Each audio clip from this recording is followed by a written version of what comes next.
that say this stuff.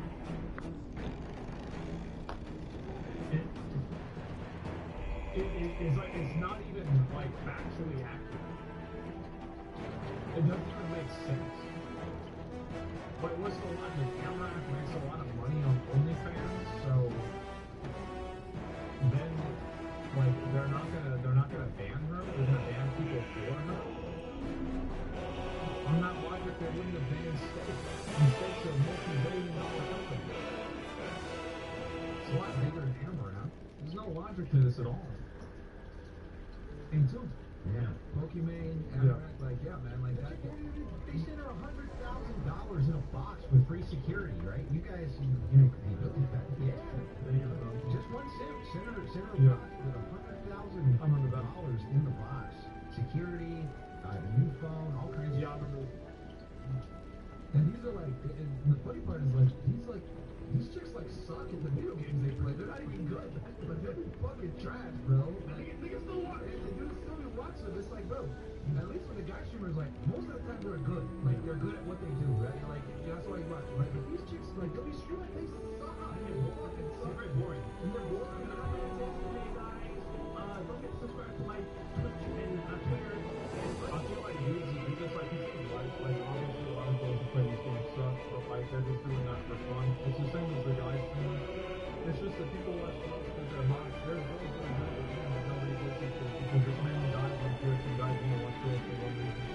Like that's just the way it is. But like the thing is that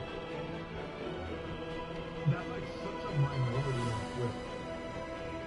It's like such a crazy minority, and it is weird for me to see dudes like this that go and turn this into being like, this is what it's like on Twitch. It's really not. And if you like, and I don't want to say this, like, look it up on Twitch, see what the top channels are, see how many of them are really just girls doing this stuff. Like, we're talking about like a 1 to 2% at the most. This is a very small fraction of content on Twitch. And the vast majority of females do not do this. This is a small percentage of a small percentage. Because most streamers are dudes, and most girl streamers aren't doing it. You just look at the number. Like, I'm not trying to... Like, we can talk about opinions all day. Like, are they good at the game or not? Or should they be there or not? That's fine. We're talking about that. But like, don't go and act like this is a big thing. It's really not. Open your hand. I'm like, it's nice. I'm gonna get this microphone for 8 hours. Yeah.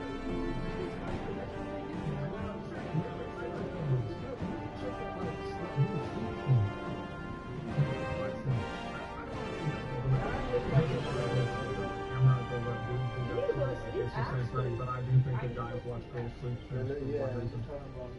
So it's like this right or wrong, right or wrong at the same time. Yeah, no doubt. And night, don't forget that part. Whole night to watch it. And nigga watch it, bro. That's all-time high viewers, by the way. Look, man, is that I wonder what these dudes would think because, like, on Rumble, like, in my opinion, I think that if you are for free speech, which is what Rumble is for, like, you should be okay with it being on the platform. Because it's not breaking the law, and there's nothing that, like they're not violating anything. Nobody's really being hurt here. So, like, I mean, they're the ones on Rumble saying this. Like, Rumble stands for free speech. They don't want people expressing themselves in a way they don't want. They're both morally against it. That's fine if you want to be morally against it, but, like, if you're morally against that, then you are not for freedom of expression. Because, like, I would say that the way that most normal people in the Western world think, outside of, like, crazy, like, religious zealots or people that have an agenda, like SJW shit, most people have the opinion you can express yourself however you want, just don't break the law or actively hurt people. That's it. And I think that if you want to make the argument that these girls are hurting people by exposing them to pornography, I think there's a lot of SJWs, a lot of fucking woke people that can make that argument the same way about this podcast. They can say this enables people that are abusive to women. They can make up all kinds of bullshit. And you know what? They've got just about as much data to prove it. There's no morality in this at all. The way that we think over here on this side of the enterprise, if you guys don't believe me, watch our debate that we had. Thank God for that. You know, the idiots are in this chat saying, these guys are crazy. They're talking about men and women are different. Wow. Like, bro, guess what? Most people subscribe to the egalitarian bullshit that we were talking about last time. And you guys should watch that episode where we were talking about feminism and all that other crap. But, bro, that is a majority of America. That is a majority of men today. Like, dude, so as you guys know, I just like tonight's stream, right? These football players, right? Sometimes my bros are trying to like, get in the kitchen. They freak out if I say that. If it's to like, what? There's someone in the chat that might be talking shit or whatever to me. Because like, I'll go in there first and, ew, first and like, what are you doing here, man? You need to overwalk in the kitchen. Haha, right? Funny. Bro, the fucking dude starts freaking. Like, you guys are that fucking soft. It's like, I mean, holy fuck, bro. You're gonna go into something. I ain't never felt so strong. And then you're surprised if they don't like you. Glick. Is this real? Someone kicked the parasite has taken root, it would seem. To come into their stream and start talking shit. This is crazy. Like, he thinks he's the main character. Yeah, like, what is wrong with you, man? You call them soft? Like, yeah, soft is people, like, don't like you coming in talking shit. It's not about, like, because the thing is that I have no problem with banter. But, like, you don't banter with people that you don't know. Like, he doesn't know them like that. Like, why are you going in Absolute, look it out for me now. I never felt so strong. Parallel universe right now where everyone is equal. But that's the big thing, guys. That's the big reason why I love I need to change some of these niggas, man. That's why I'm in here. So I can bring back toxic gaming, bring back masculinity to the gaming, bring back talking shit. I mean, Andrew heard me earlier. I was like, oh, I think you got no problem talking shit with people. Like, that's fine. But, like, you can't expect everybody else to want to deal with that. Like, I don't think that, for example, like, you should get banned in, like, a chat, like, or in, like, a game for talking shit unless you take it really far. Like, at a certain point, whenever there's one person who, it's like, is the common denominator behind, like, sort of bad experiences for other people, at what point is this person kind of just a negative to the game? And at what point are you doing a disservice to the other 100 people by letting this exist? Now, Son of a bitch. I think that we should have like a separate queue system. So like if you are found out to be an individual who likes to get very upset on the microphone, I think that they should just put you in another group with other people like that. Like, they have this with Elden Ring. So, like, in Elden Ring, if you're cheating, they don't ban you from online play. They just queue you into other cheaters. So, like, if you've got a bunch of people spamming shit, yelling in chat, trash talking, just put them in, like, have a separate lobby. It's a spurgatory. That's right, yeah. Put it in a spurgatory. And they're all in there together, yelling at each other, calling each other the N-word, going crazy, and everybody else gets to play the game and don't have to worry about it. And meanwhile, they're going to have all their fun, and nobody even knew it. I think it's a win-win. I don't know what people like. Let's move on. There were some choice words, but you know, the thing is, games were always like that. When the online elements for games came out, especially on the PC, that's where you went to talk shit. Yeah. You would sit in the lobby and talk shit. You wouldn't care. He's right. You know what I mean? You're right. And I get recorded. Yeah. Well, now they recorded your band. Man, your Dice IP roll in band. my favor. I got my comeback yesterday. Crazy. You did? I got my comeback yesterday. As good as As good as I remember when the to be fair, like I have really like very little sympathy for people that break the service of the game. Like you broke the rules. And people don't want to deal with you. No. In any real life situation, the same thing would happen. Like if the people, the organizers, if people are like complaining about I'm gonna look at the video like, right now. a bar, you're gonna get removed. I wouldn't If sit you on go that. to a strip club, I've never been to one, do that but again. I bet that if you're complaining and harassing the dancers, you're going to get removed. if you're at a club and you're being obnoxious, I don't want that shit. You could go that way to wherever you want. And you're causing trouble. And this is especially true with like people that will like get kind of like in that front middle area. If you don't and then get on, get violent. I've seen people get pulled out of that all the time. Because the people that are running it are like, this person is like just trying to, you know, like take it too far. And so video games aren't real life. Well, they're real people though. And so like really, why are people getting removed in this situation? They're getting removed because they're making experience worse for other people that are in the same space. So it shouldn't really matter whether they are in the game or not. But so like, but like, don't you see the problem? This is so. Why don't you think about it? Like, let's step back for a second, right? A lot of dudes like to complain about how, like, you know, trigger warnings, you know, like a million genders, stuff like that. And one of the arguments that they use, and I'm sure these guys, you can probably find 10 different clips of them saying the same thing. Why does everybody conform to the way that you feel and the way that you act? But isn't making everybody else have to mute you because you're so obnoxious and annoying wherever you go, making everybody else having to conform to the way that you act? Because I feel like the world doesn't have the responsibility of being a padded room that you can bounce around in. At a certain point, people have every right to tell you to shut the fuck up and get the fuck out. I do, I think so. Fuck you, right? I got a build account back. I got my account back. I'm like, no. And again, like, I don't have a problem with this, by the way, with them talking shit. I think that's fine. But like, I just think that, again, you should not expect normal people to want to deal with that. Why would somebody want to deal with that? Games aren't life, though? Well, what is that? Because I guarantee you, like, if we explored that line of thinking, it would not make sense. Like, it really wouldn't. Because, like, if you did this at a sport event that's also, like, it's a game in real life, what's really the difference? I got a silence. You can play, right? Yeah.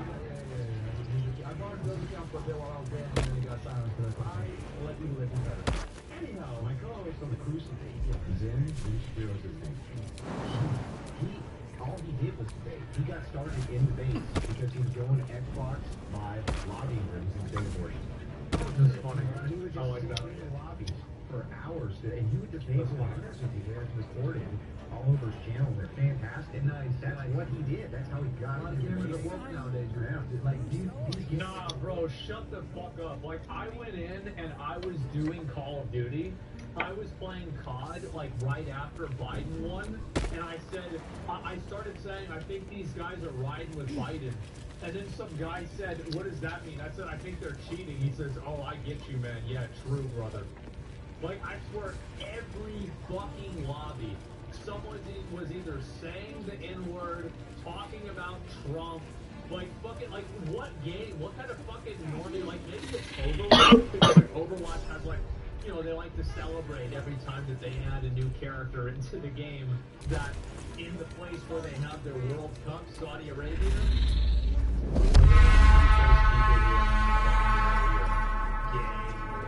pansexual too well, do they?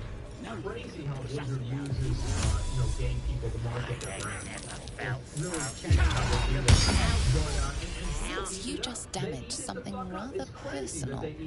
An action you... It's so obvious they're using them as marketing tools, but they like it. I don't know what to say.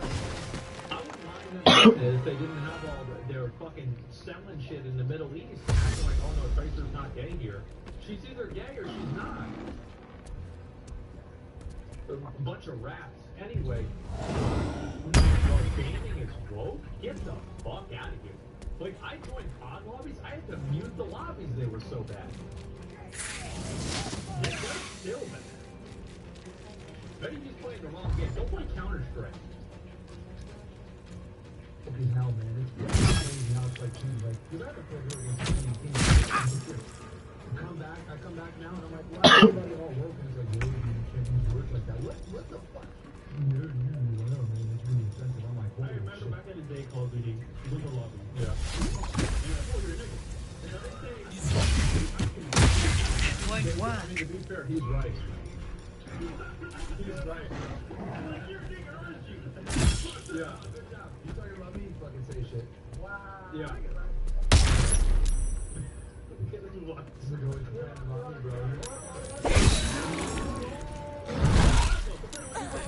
I mean, it's like 50 rounds that have that word. Like, it's not a big deal. Yeah. Let's hit the whole line. Yeah, so I saw that. I figured I would look at it, talk about it just for a minute. But yeah, it's weird to see these dudes like go on a crusade against Twitch and shit like that, especially whenever like the majority of Twitch doesn't have anything to fucking do with that. And I feel like these guys like look at these OnlyFans girls that stream on Twitch as like they're running Twitch. Like, what are you talking about? They're running Twitch. These girls were like a 1 or 2% type thing, and it's crazy to see the fucking fuck out of it. Anyways, yeah, brain rot YouTube. Yeah, and it's like I got no problem if they want to talk about, you know, for example, like the way gaming used to be or whatever. But like, I think that if you want to talk about Twitch, you should at least be accurate. Like at least, like I'm not asking you to agree with me, but at least be accurate. That's all I'm asking. Like things that don't make sense. Like Amaranth is. Like, they're gonna have more pull than Amaranth or less pull. Like, that's not even how it works. Her every week. If she had that much pull, that wouldn't be happening. Absolutely should not be generalizing. Don't pull data that doesn't exist. Yeah, exactly. This is, I don't know. I feel like it's simple. So I figured out what to do. Like, a lot of these podcasts, I feel like, are... Right, and then you go and you complain, though. You complain about simps whenever these podcasts are simps. The reason why people watch these shows is because these guys go and they bring on a bunch of OnlyFans girls, and there's nothing wrong with that. That's totally fine. But you hate simps. Like, you're still, and it's like, oh, well, I'm not farming them. If they're in your channel, and you're doing something to bring them into your channel, and you know you're doing it, you're farming them. That's the way it is. It's nuts. Like, it's sad for me to see these accounts that get so popular, but I think it's a lot of young guys that, you know, it's like when I said earlier about how, like, the idea of an alpha male should be like a good father rather than a guy that wears expensive jewelry and owns an expensive car and drives it really fast. You know, it's like it's always like a teenager's idea of what is 30 plus. No, I'm sure there's guys that are older than watching, but I think that there's people that watch this too. Yeah.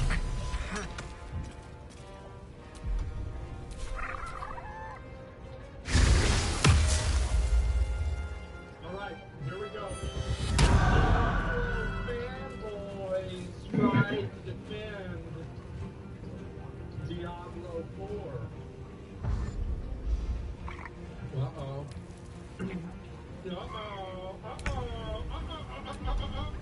Here we go. Well, everybody, this is the Axeman here, and today it looks like everyone agreed with all the things I said in my Diablo 4 review. It looks like everyone agreed. Yeah, pretty much. Only 4K dislikes, but that's all the things I said in my Diablo 4 review. I can't believe this video has a 100% like ratio. I just gotta give thanks to YouTube for all that. But on the real, I'm very surprised with the reaction to that video. I'm happy with how it turned out in the conversation. So I figured, you know what? This review was a bit more controversial. Let's talk about the review. Let's do a throwback, okay? Let's take a look at some of the responses from Diablo fanboys. And oh boy, we've got some great takes. We've got some thoughtful rebuttals to points that I made. We've got really, really bad takes. Show me your hardcore. Then hardcore, then we talk. If not, your opinion is sucked. What an idiot, bro. Like, I just some funny comments and some truly unhinged opinions. Yeah. There's going to be quite a bit of code. Why do you call it an RPG? You know it's not, right? It's a different game. I'm struggling to take you seriously when you're making this mistake. Why do I keep calling it on? Because it's an FPS. That's right. Diablo 4 RPG. You know, guys, there are so many cool classes in the Diablo series. Barbarian, Necromancer, Sorcerer, Druid. I wonder... Nobody cares about rogues, let's be honest.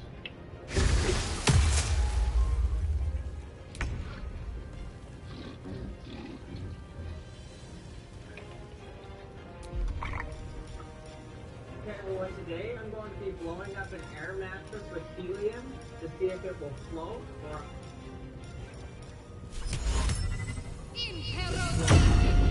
So I've had a lot of requests to do this for some reason. So let's see if you can actually float on an air mattress that has helium in it. And let's see if it's actually more comfortable with helium than it is. Now there's only one problem with this experiment. Right now there's a national shortage of helium. I called my local air gas company, the people who supply compressed gases, and they said that they won't have helium for another 2 years or so, they're guessing. So I had to do a little detective work and find my own source of helium. So I'm going to do this experiment. Then I'll explain why there is a shortage of helium, and where does the helium even come from, and where does it go? Why is there a shortage? So there's a company that makes these tanks of helium, 80% helium, 20% air. But this should be good enough for this experiment. So I'm going to be using these tanks because I couldn't get pure helium due to the national shortage of helium. So let's see what happens when we put helium in an air mattress. Okay, first let's measure how much this thing weighs. 3.653 kilograms. No time to waste. So without any air or any helium in it, it's 3.653 kilograms. Alright, lay this out. So this is a clean air mattress. Should be big enough for a magic carpet ride, don't you think?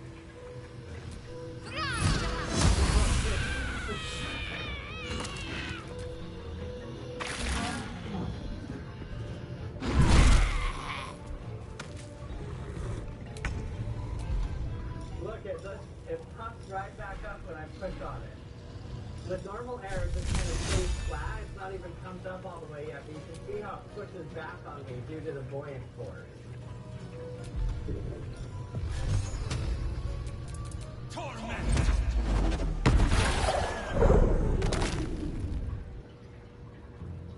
Okay, keep these empty tanks on here and keep holding it down as I fill it up.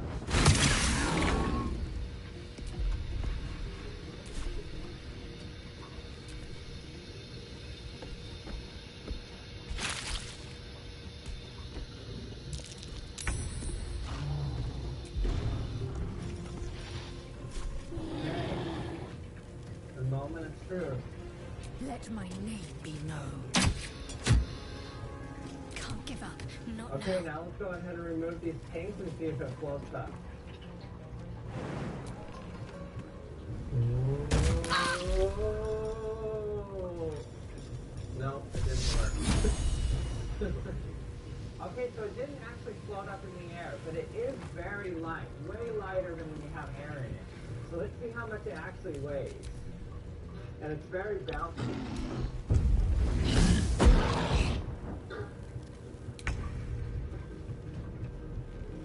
So this is around 3.18, 3.2 kilograms about.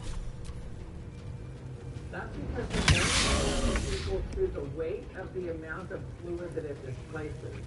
And so in water, you can get a pretty high buoyant force because water is pretty dense. And so if you can replace that dense water with some light things like air, then you get a really strong buoyant force. But in air isn't very dense. And so you have to have a really big volume to displace the amount of air to get a strong buoyant force upward. So that means that I would need around 7 times this volume with the exact same amount of weight to even get it to barely float off the ground. Now it is a little bit less because the mixture I used was an 80%, 20% helium mixture, 80% helium, 20% air. So the results will be about the same. You need a lot of helium to lift even a small amount of weight. For example, let's say we're trying to make a wheel lighter by adding helium to it. So let's see how much lighter we can actually get it. 1,980 grams is the highest power. So now let's fill it up with helium and see how much it weighs.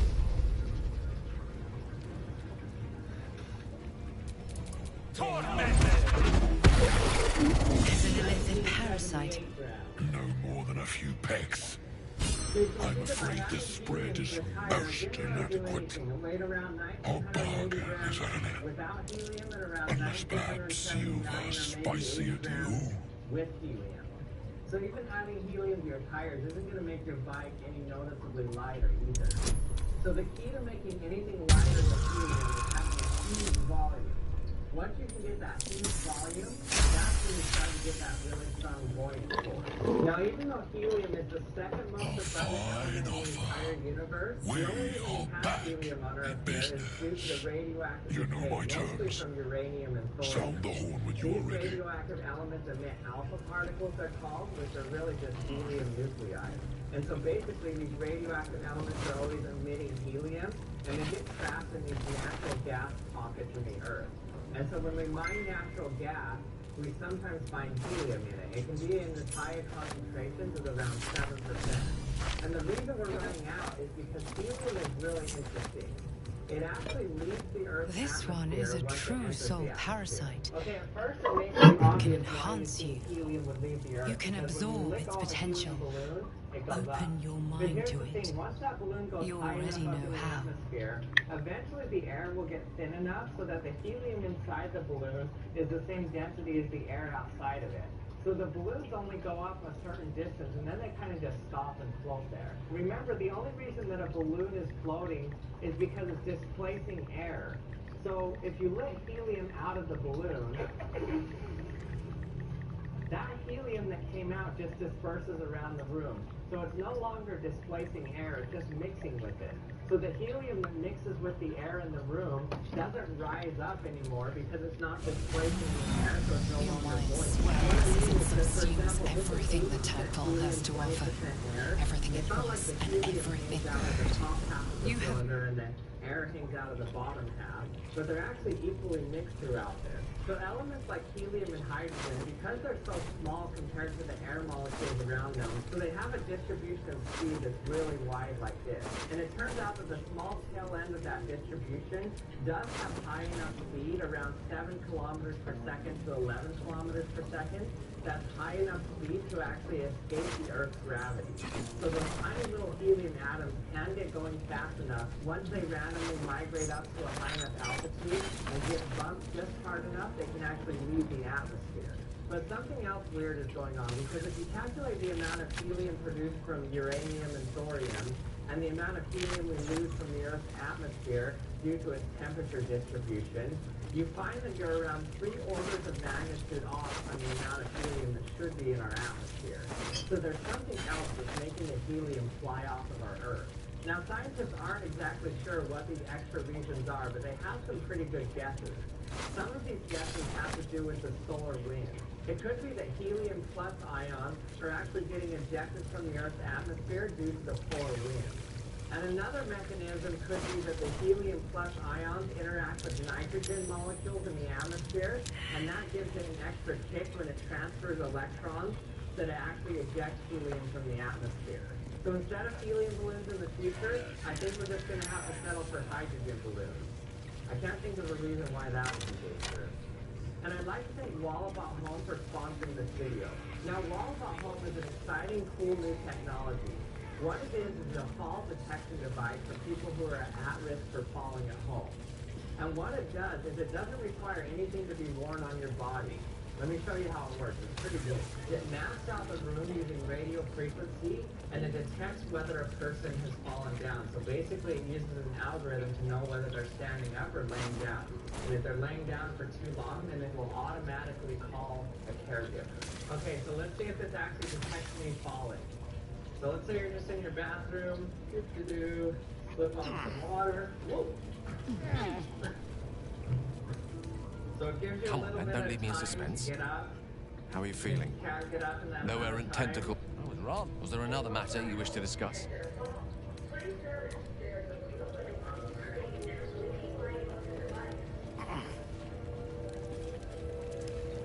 Hey, calling me. So it really uses to be calling a caregiver. So if they answer it, then you can talk to them. And it shows up on the speaker there. Hello? So if you or someone you know might be at risk for falling at home, check out Wallabot Home now. You can click the link in my description to check them out. So let's see if it's actually more comfortable on a helium mattress. So it does seem a little bit more bouncy, but I don't think it's much different than sleeping on an air mattress.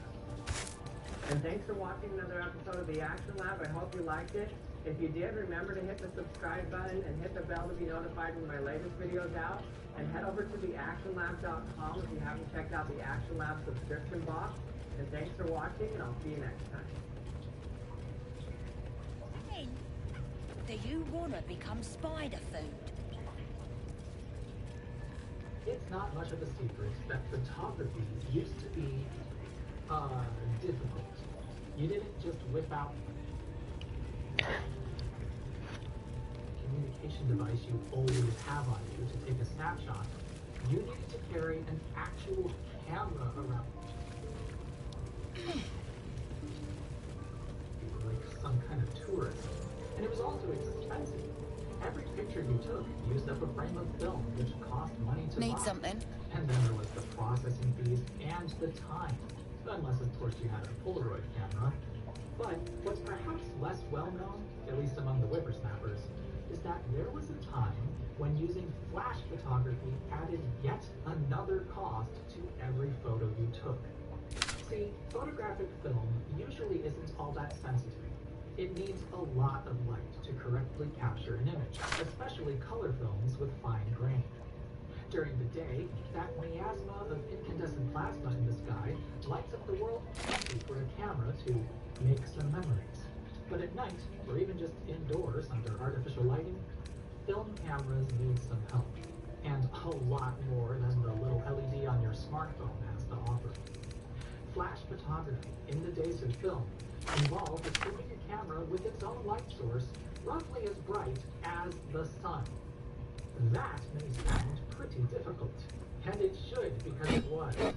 The sun, not sure if you know this, is pretty stinking bright, and replicating that amount of light on something you just carry around with you was quite challenging. But we did it. You're probably familiar with electronic flash units that use flash tubes. These are still in common use today, and they achieve sunlight rivaling output by shoving a big electrical discharge through a quartz tube filled with xenon gas. Charge a big capacitor up with perhaps a dozen joules of stored energy, and when you dump all that through the tube in a tiny fraction of a second, it will ionize the xenon, producing an extremely bright flash. The energy involved is fairly modest, but because the discharge happens over such a small fraction of a second, the instantaneous power of one of these flash tubes is well into the megawatt territory.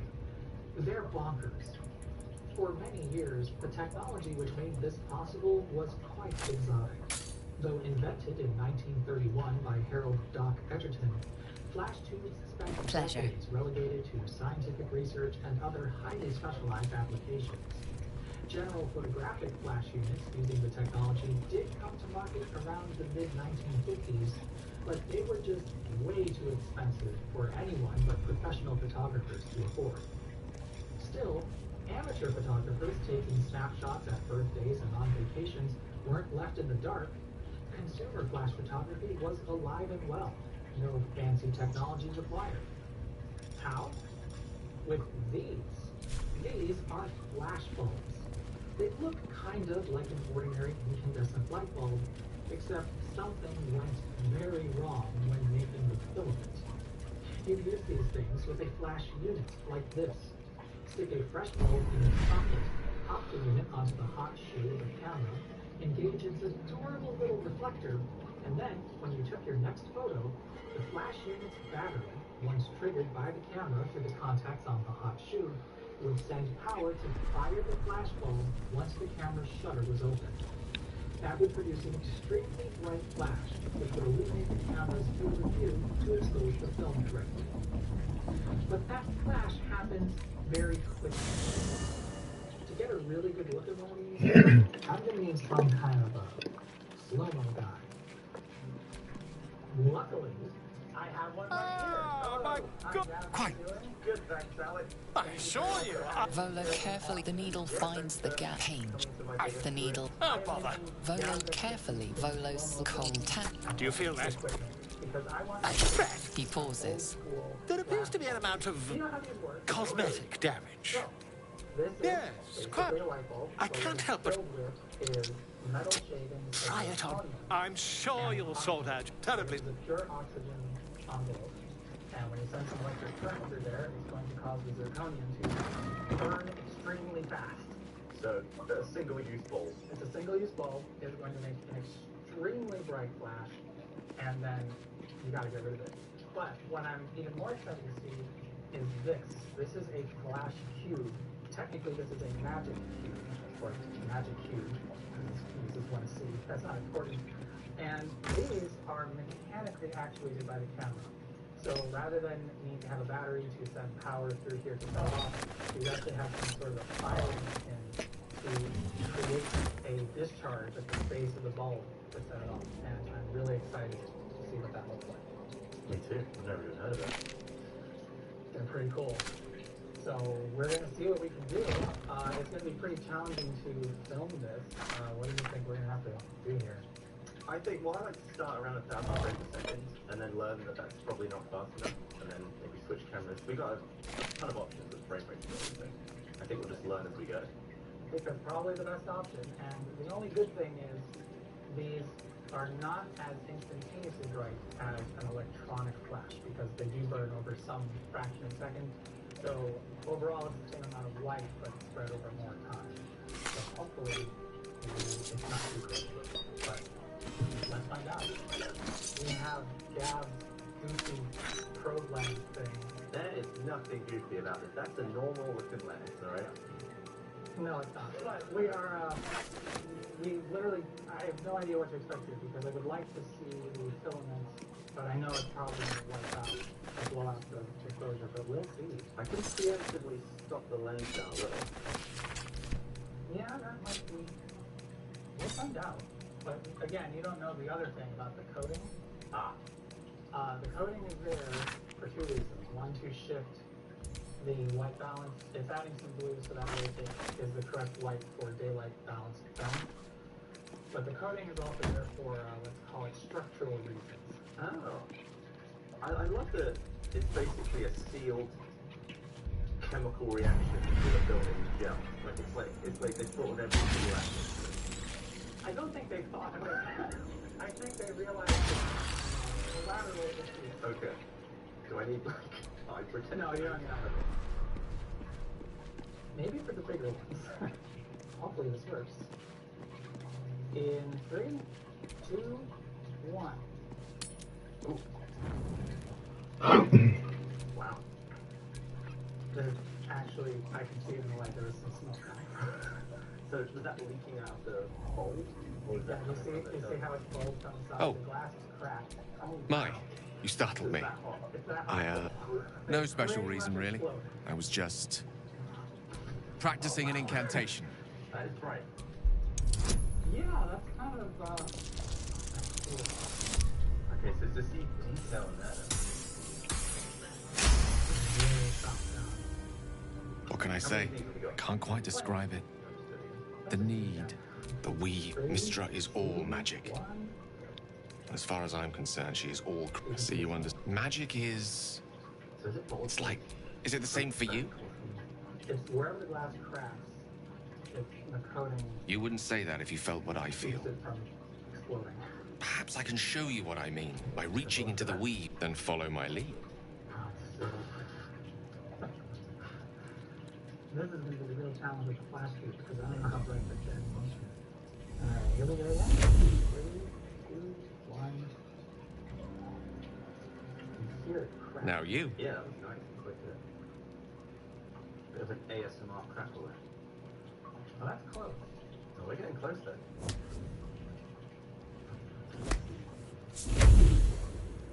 In 3, 2, 1.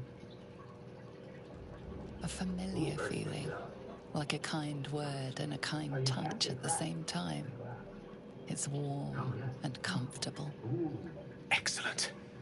Now, repeat after me. Athran Mistraril Kantrak Eo. That'd be great. 1,000 frames a second, the crack just looks the same as you. Ah, yes. The scent of rosewater and a sense of well-being. A sliver of weave that tastes sweet on the tongue. Very good. Now, I want you to picture in your mind the concept of harmony, as true as you can. Things were initially introduced to make flash photography easier and more approachable. Individual flash bulbs are fiddly to deal with, become extremely hot once used, and even if your camera is fancy enough to support flash photography, which wasn't always a given, it still required the second device, the flash unit itself. Now, it wasn't always terrible. Flash units like this often incorporated some sort of eject mechanism to help you deal with the hot spent bulb. But you'd still need to carry You see, or is it sense, the presence of a woman. The woman who hovered over Gale's palm. There's something like the anticipation of a kiss, then the pleasure of being cloaked in peace. You are safe. You are nestled in the cup of Mystra's hand. Look at that. We're channeling the weave. How does it feel? Onto the receptacle of a compatible camera, and you can take flash photos. No extra equipment required. Cameras which use these would even You're hard to please, aren't you? when you wound the film to the next frame. And The weave connects you. The moment feels intimate. A ruptured bulb, should that happen during the flash, The weave evaporates, and as it does so, you realize the night feels suddenly cold and lonesome. Introduced by Sylvania and Kodak in 1965. There it goes. How easily things slip away from us, no matter how hard they were in the obtaining. Good night. I enjoyed sharing a moment of magic with you. The bulbs were still electrically fired. Nigga, So cameras you which used the first iteration of flash cubes still needed a power source and a shutter synchronization circuit to actually set them off. And that wasn't always reliable. If the battery inside the camera was weak, the flash may not fire. And according to Richard B. Martinson, Vice President of Consumer Sales for Sylvania Lighting Products, that resulted in over 100 million flash pictures being ruined each year. Tragic. So, to fix this problem, Sylvania, once again in partnership with Kodak, developed the nothing and released it in 1970. I'm not entirely convinced increasing reliability is the motivation here, but we'll get back to that. The actual flash bulbs inside of here may not look very different compared to the AG1 bulbs, but as I was telling Gab, these are set off mechanically and not electrically. After very carefully removing one from an unused flash cube, we can see that a small metal tube is protruding from the base of the glass envelope rather than a couple of wires. That tube is filled with a chemical compound known as a fulminate. What makes fulminates useful for photography is that they are explosive. Yeah, this little metal tube is filled with the same sort of chemical that goes into percussion caps to ignite gunpowder in firearms. I tried to figure out what specific fulminate might be in here and didn't have too much luck, but that's not really important. What's important is that when you strike this tube very quickly with something, its contents will explode. Remember, we use these so we can take pictures at night.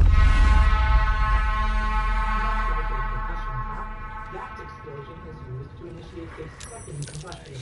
So instead of gunpowder accelerating the projectile forward up the barrel of a gun, it's condensation to not react with a lot of that.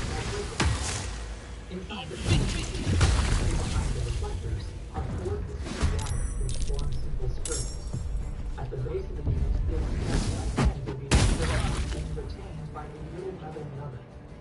Those are visible and accessible from below, and if I push up on them to allow it pass, the tension of the instantaneously flies at the primer tube and gives it a good whack. That instant causes the fulminate to ignite which in turn sets fire to the zirconium shavings, and in an instant, you've got yourself a very bright flash of light. This Kodak Instamatic X15 is a simple camera which works with magic cubes. Simple is pretty much the name of this chip. This is a purely mechanical plastic camera with no automatic striking distance or indeed exposure of any kind. Every image this takes is captured through its focus lens with an aperture of f11 and a shutter speed of 1/90th of a second. Thanks to the generous exposure latitude of color print film, that is certifiably good enough for but once the sun sets inside, it'll need some help. So, just flop on a magic cube and say cheese. How does the camera set it off? Well, if you look closely as you attach the flash cube, you see all the bits coming up from just next to the sockets. As you may have guessed, this is what fires the flash cube by pushing up on the spring to release it from its catch and allow it to strike the primary. It also serves as a check for whether the flash cube will work. Prior to taking the picture, the actuator is lifted into place with very light pressure. With a fresh flash cube, the actuators are moving very far up. But if you are reusing a flash cube and insert it with a the actuator will make its way past the position and a little red flag will But assuming the spring is still there to actuate, the red flag does not appear when you're ready to take the picture. When you press down on the shutter button, the camera forces that actuator to release the flash tube, pushing the spring above its catch and letting it fly into the primer tube to set off the explosive fulminant. The initiation is very fast. Just 4 milliseconds after the shutter has opened, the flash tube begins producing light, and its output peaks just 7 milliseconds later. Try something else. Victory awaits. And that's just about the perfect speed for gathering as much as possible. And for the icing on the cake, when you advance the film using the winder on the back of the camera, the flash cube automatically rotates 90 degrees so the next shot is ready. There's some delightful actually hold down as the flash begins to turn. Clearance. If you're wondering how well, a package just like this originally retailed for $2.25. Just for today's money. And that's nearly $18. Breathe deep and move. 3 cubes / 12 flashes. $1.50 on top of the cost of the film itself. In 1975, a 20 exposure roll of film for this camera plus prints cost about $5. And adjusted for inflation, that's not quite $30, which works out again to $5 per photograph. So, these just about double the cost of taking a single picture. Unless it's live film, that is now you've practically got to get a mortgage just to shoot a single roll of Ektachrome. And Kodak claims that they developed the Magic Cube for more reliable photography. To be honest, that doesn't smell all that truthful to me. Kodak, although they happily sell you a camera, really wanted to sell you film and processing for that film and prints of those pictures on that processed film. Their cameras are so good to get you hooked on taking snapshots with their film on. And wouldn't it be great if they could make their cheap digital cameras even cheaper by removing the battery and wiring junk? Swift I'm and pretty lethal. sure that was the real goal of adding explosives to the photography. After all, the packaging on these darn confident that they're all going to work, and they'll even send you 4 new ones if you say it's done. Well, it definitely seems in hindsight, the concept did work and worked well. And it was still easy on single-use flash bulbs for cheap flash photos anyway. I suppose adding a little explosion to the mix wasn't the most ridiculous idea. But I think that's the absolute Too much to I travel to Austin with the help of the slow motion. I really want to see what this looks like in slow motion. So let's cut to the chase. So that's the flash I do not remember which one I opened to make that one go off. I think it's chance that this is going to work. At least you've narrowed it down to 50-50 though, not? Yeah, I mean, I really cannot On I go. which way the spring goes. I think it's this one, but I could be wrong. Find out in a moment. Ready? Ready. 3, 2, 1. Okay, I got it right. Time to strike. Okay. Whoa. I think we're gonna need the faster camera. You can't even tell at all what you should. This looks like an explosion.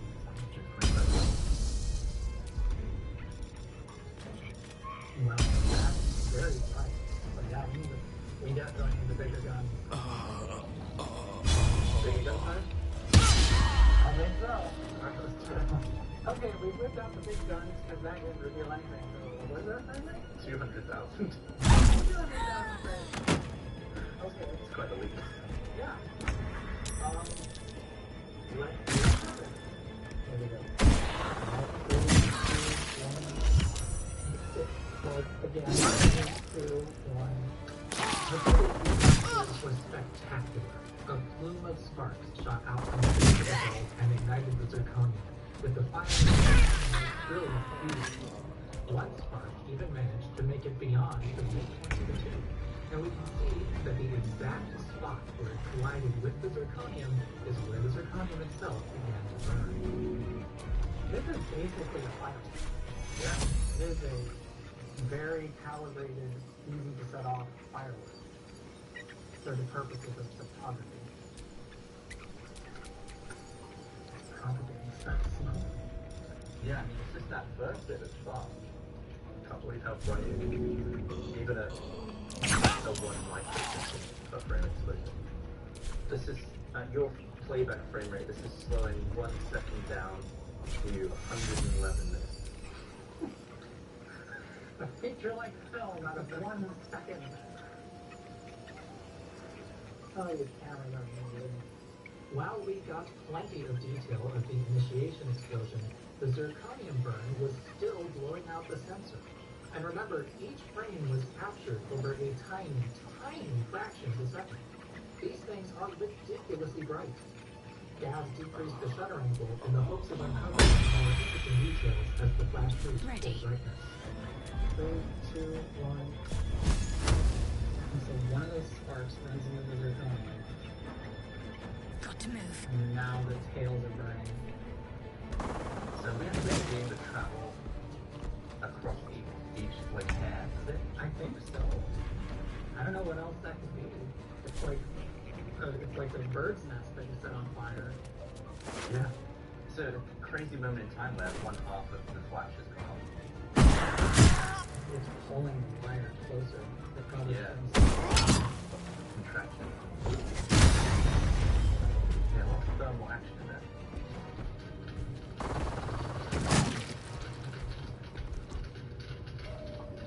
See that there? That's just like globs of molten metal there. See that one explode?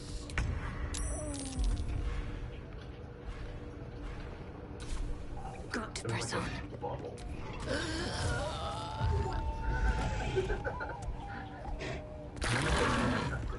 little bubbles of their Bubbles of molten. So they're all exploding. That is amazing. You can see why I wanted to switch to this camera, right? Because there's always like a deeper level that you just start seeing even crazier stuff. Yeah, all of these bubbles. Just wonder why they're forming. Maybe, okay, so maybe as the wire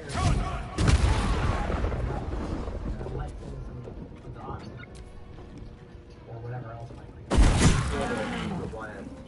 So I assume as it's burning and melting, it's like blowing more liquid in and making these Little obviously, that was pretty cool. Lots of interesting stuff was uncovered in the high-speed footage. But we also uncovered something else. I had presumed that the electrically triggered ones just had a couple of electrodes sticking into the chaos of the zirconium foil. Run some power through there, and whatever bits of zirconium are touching those electrodes will complete the circuit to the other side. It'll get hot, and since it's a pure oxygen atmosphere, that's going to make it get all burning real fast. But in the 1,000 frames per second footage captured from the 4K camera, we were able to see something. Was there like... Let's make this quick.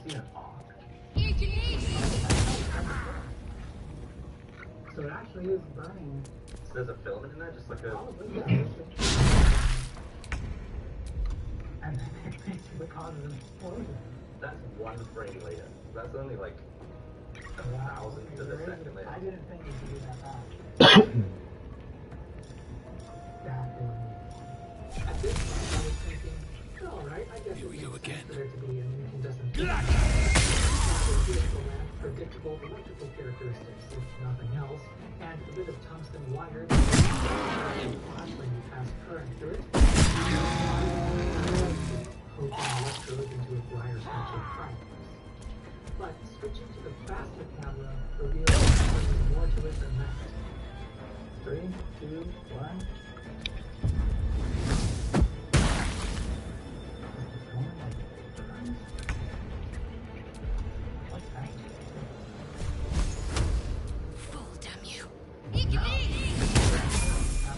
Another parasite. Collected. Well met. I am a magical projection of Gale of Waterdeep, and if you... However, for reasons that cannot be disclosed, it is of vital importance. You may rest assured that I do not speak out of self-preservation alone. I trust I've made myself clear. So I wonder if that's because the oxygen is getting used up. And it's just a bubble of like oxides. It's not actually burning.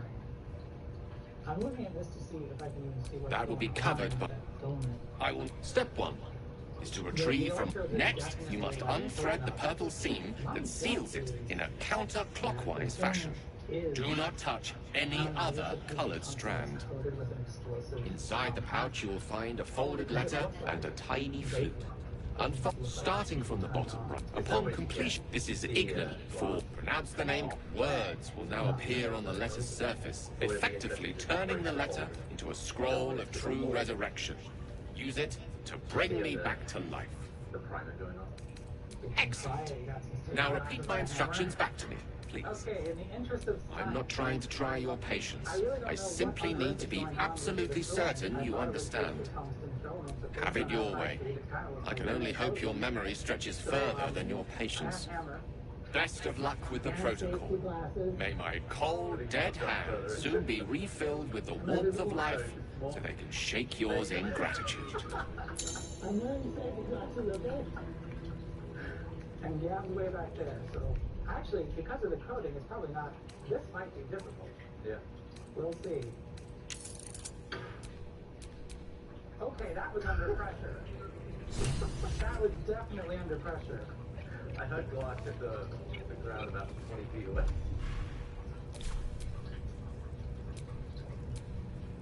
Great, where's the... I don't know if we can do this. Okay, we're trying this again with the bag. I'm gonna hide again. Okay. It did pop right out. So that is probably somewhere in the room. Okay. Well, I'll let you know when I find that in 2028. I mean, I really don't know if anything's going to happen here, but we can try. Okay. Ready to go? Ready. In 3, 2, 1. So after something happened. That was big. That was wick. It looks like a smoker. So, it would seem even the electrically operated flashbulbs still relied on explosives to initiate the zirconium burn. But what is that explosive?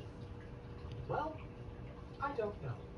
I found references to a so-called ignition paste in a patent file for an improvement to flash lamps made way too late for it to do any good, And following that thread led me to a discussion where rhenium was coming up. I followed through on that patent the folks were discussing, and it mentioned rhenium in the composition of the filaments, but not the emission beads. Emission beads? Well, in this macro shot, it does appear as though the filament was covered in little beads of something. As the filaments broke, one even went flying. After a little more digging, it seems that in order to improve reliability, particularly with fleet batteries, flashbulb filaments were designed to be deliberately weak in order to get hot and therefore begin incandescent instantly. But that meant it was probably going to break before the zirconium began to burn. Let's see the gold. Whichever bead of primer was closest to the weakest and hottest part of the filament was almost certainly going to ignite, sending a plume of incandescent sparks out into the zirconium. That means that there are actually 4 steps to this process. First, a camera sends power through the filament as its shutter opens. Then, the electrical resistance of that filament causes it to get hot to the point of incandescence in a minuscule fraction of a second.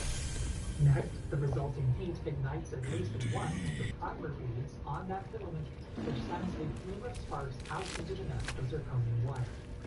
Finally, some of those bits of burning primer collide with the fine zirconium wire, causing it to rapidly burn in the oxygen atmosphere and emit brilliant light as it does so. In the end, both styles of flashbulb rely on an explosion to reliably set the zirconium they contain to light.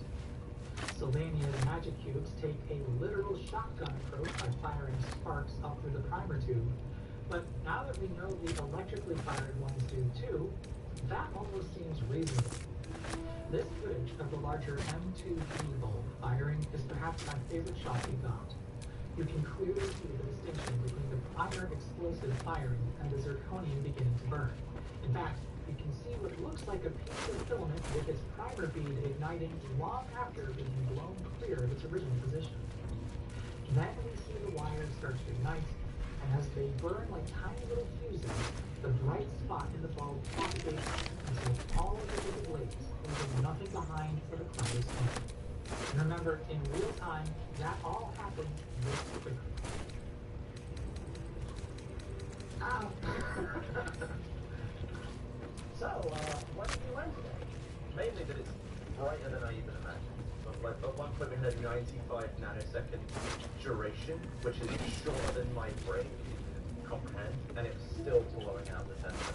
Yeah, it was a struggle to get some of these shots, and he was the one struggling. I was just touching wires together. We also saw, which was a big surprise to me, that the initiation fuse, I guess you could say, actually has some explosive charge on there. That was a surprise. Can't afford to stay idle. Honestly, I thought it was just putting current through flew with them, and he checked them in their bags, and man, they were commonplace. As I was saying at one point, imagine you have to pay for every frame you film. Now you want to flash an extra maybe 25 cents. Yeah. Yeah, that'll work. Well, thanks again to Gab for this awesome footage. I could not have made it without his assistance or definitely camera. Thank you very much for that. Cheers.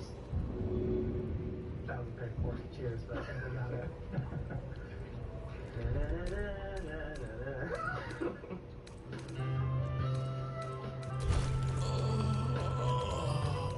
See, this is the problem I have. Oh, is that what you were looking for? No, is it? No, the thing we heard was in the ground. Take your... I think that, if this is the one we Save set me. off, I cannot take much more. this might be the one that we were playing. Well, hi. How come I can't see the top of the frame? You'll see if your head is in frame. Yeah.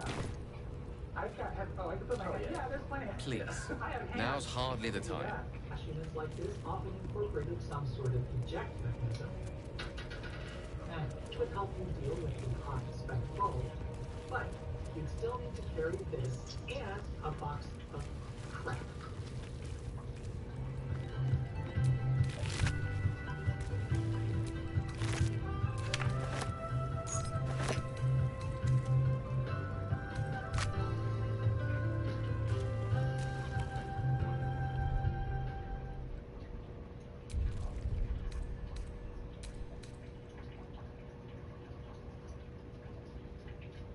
An hour-long video on a fridge, huh? Yup, and it starts with a story.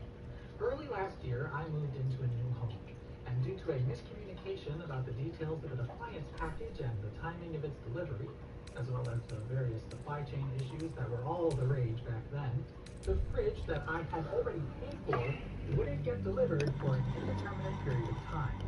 I got a really good deal on it, so I was happy to wait. But since I happen to be of the mind that a refrigerator is a pretty essential part of a home, I went out to the store with the intent of buying a basic mini fridge to tide me over. But thanks again to everything still being all wonky, a really basic mini fridge was like $200, and for another $150, I could get this silly thing. So I did.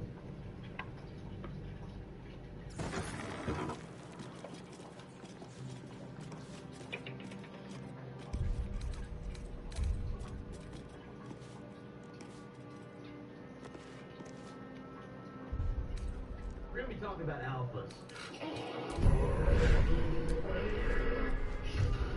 A little bit of alpha content today, folks. Okay. You are an alpha. We come from a family of alpha males.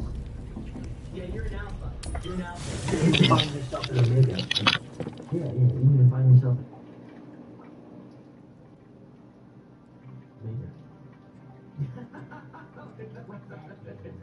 Today we're looking at an alpha male that I found that I think is really cool, and I really want to show you because me and you looked at a Will Blunderfield and the guy with the space portal. But that was Connor. I know. I showed it to you. Yeah.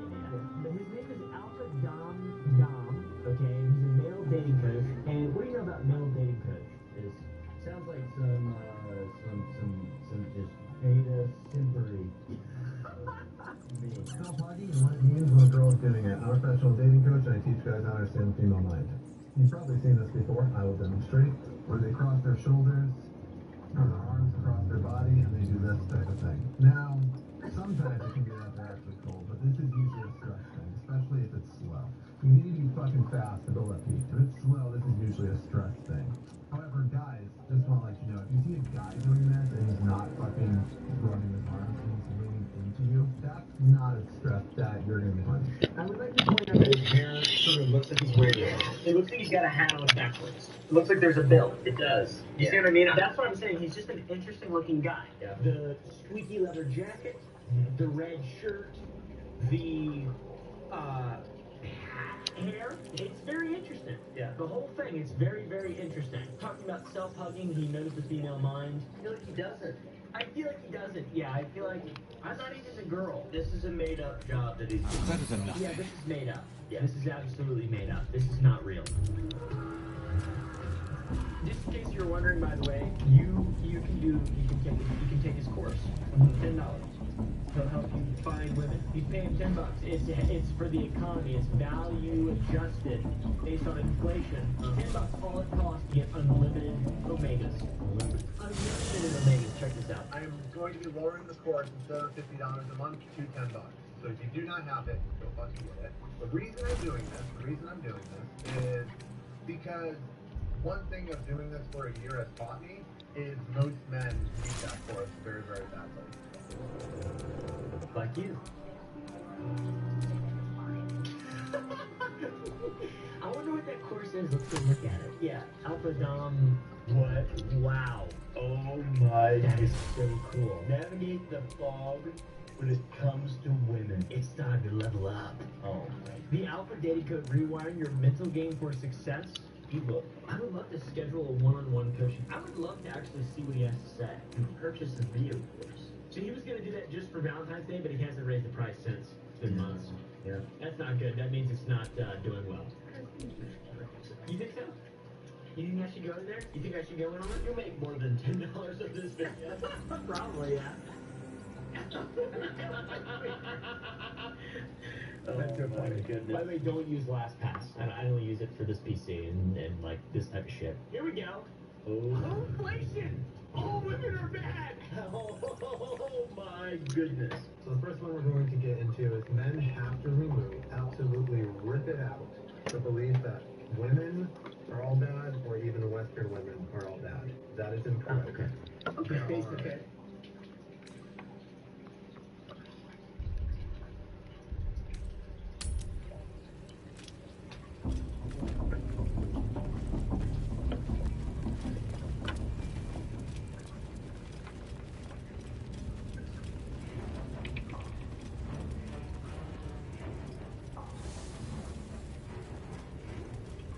First for our cantrip, we have Bone Chill. So to start out, this will do 1 to 8 necrotic damage.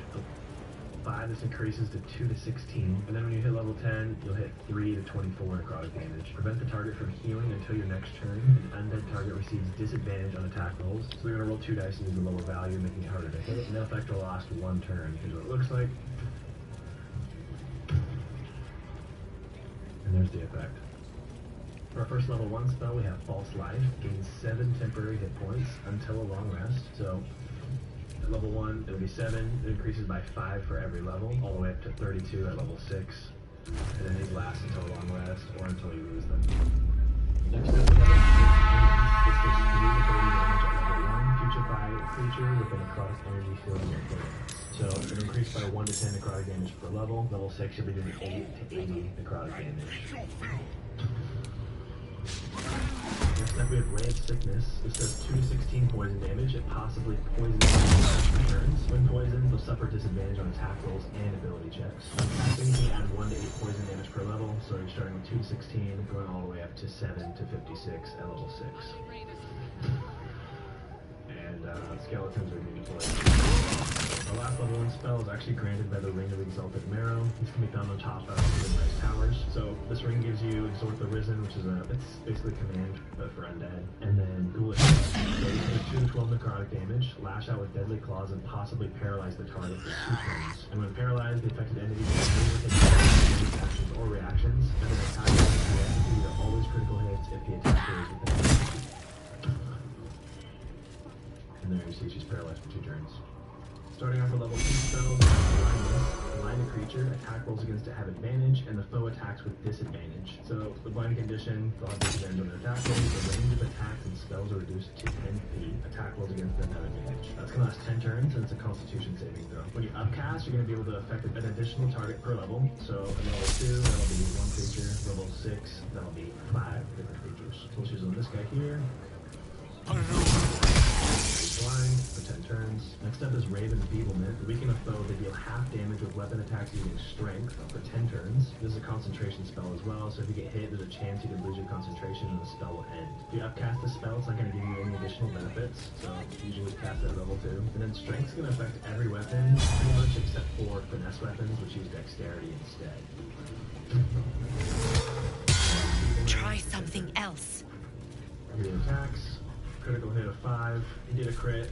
He rolled a 7, added 2 from his strength modifier, and plus 2 from dueling, and then divided it by 2. For our first level 3 spell, we have Animate Dead. Create an undead servant from a corpse. This gives you multiple actions. So I'll go over the first one, Animate Dead Zombie. Create a zombie that specializes in melee combat. All of these last until a long rest. This target has to be a medium or small corpse.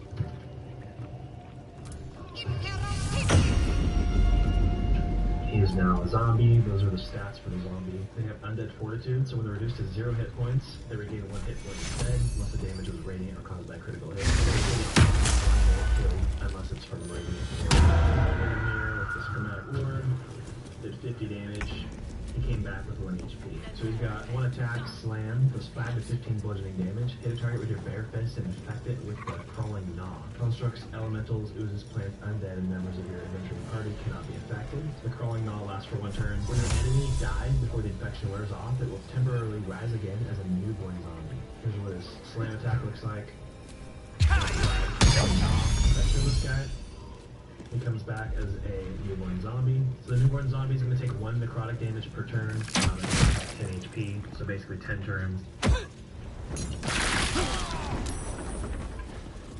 First level 3 spell is Dead. Create an undead servant from a corpse that has multiple actions. So go over the first one, Animate Dead Zombie. Create a zombie that specializes in melee combat. All of these last until a long rest. The target has to be a medium or small.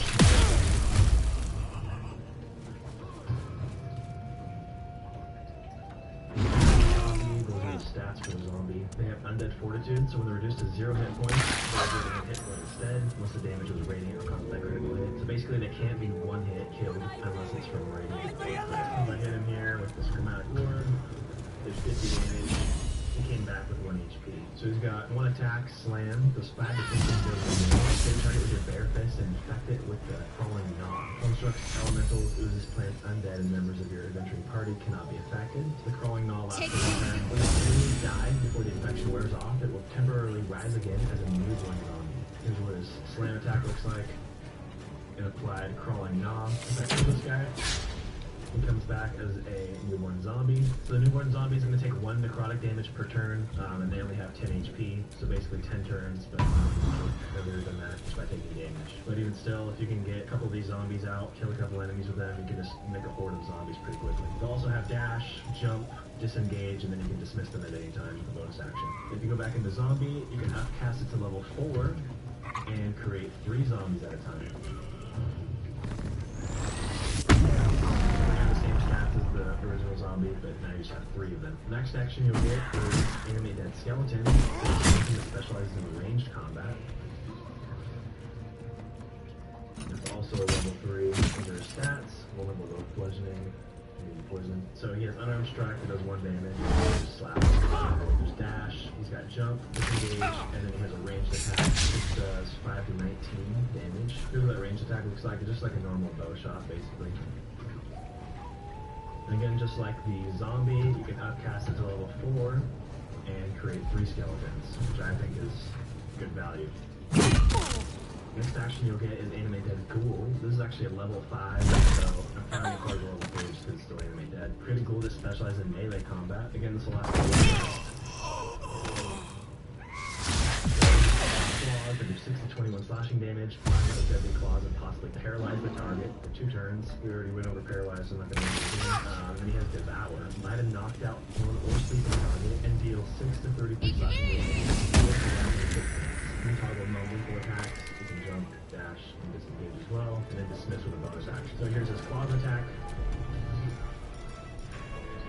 17 damage there, insta-kill him basically. And then here's his Devour attack. This ward right here is knocked out. So it did 39 damage and healed for 39. Here are the stats for the ghoul. You got poison immunity, AC 17, and then just like with the other 2, you can upcast it. It'll create 3 ghouls.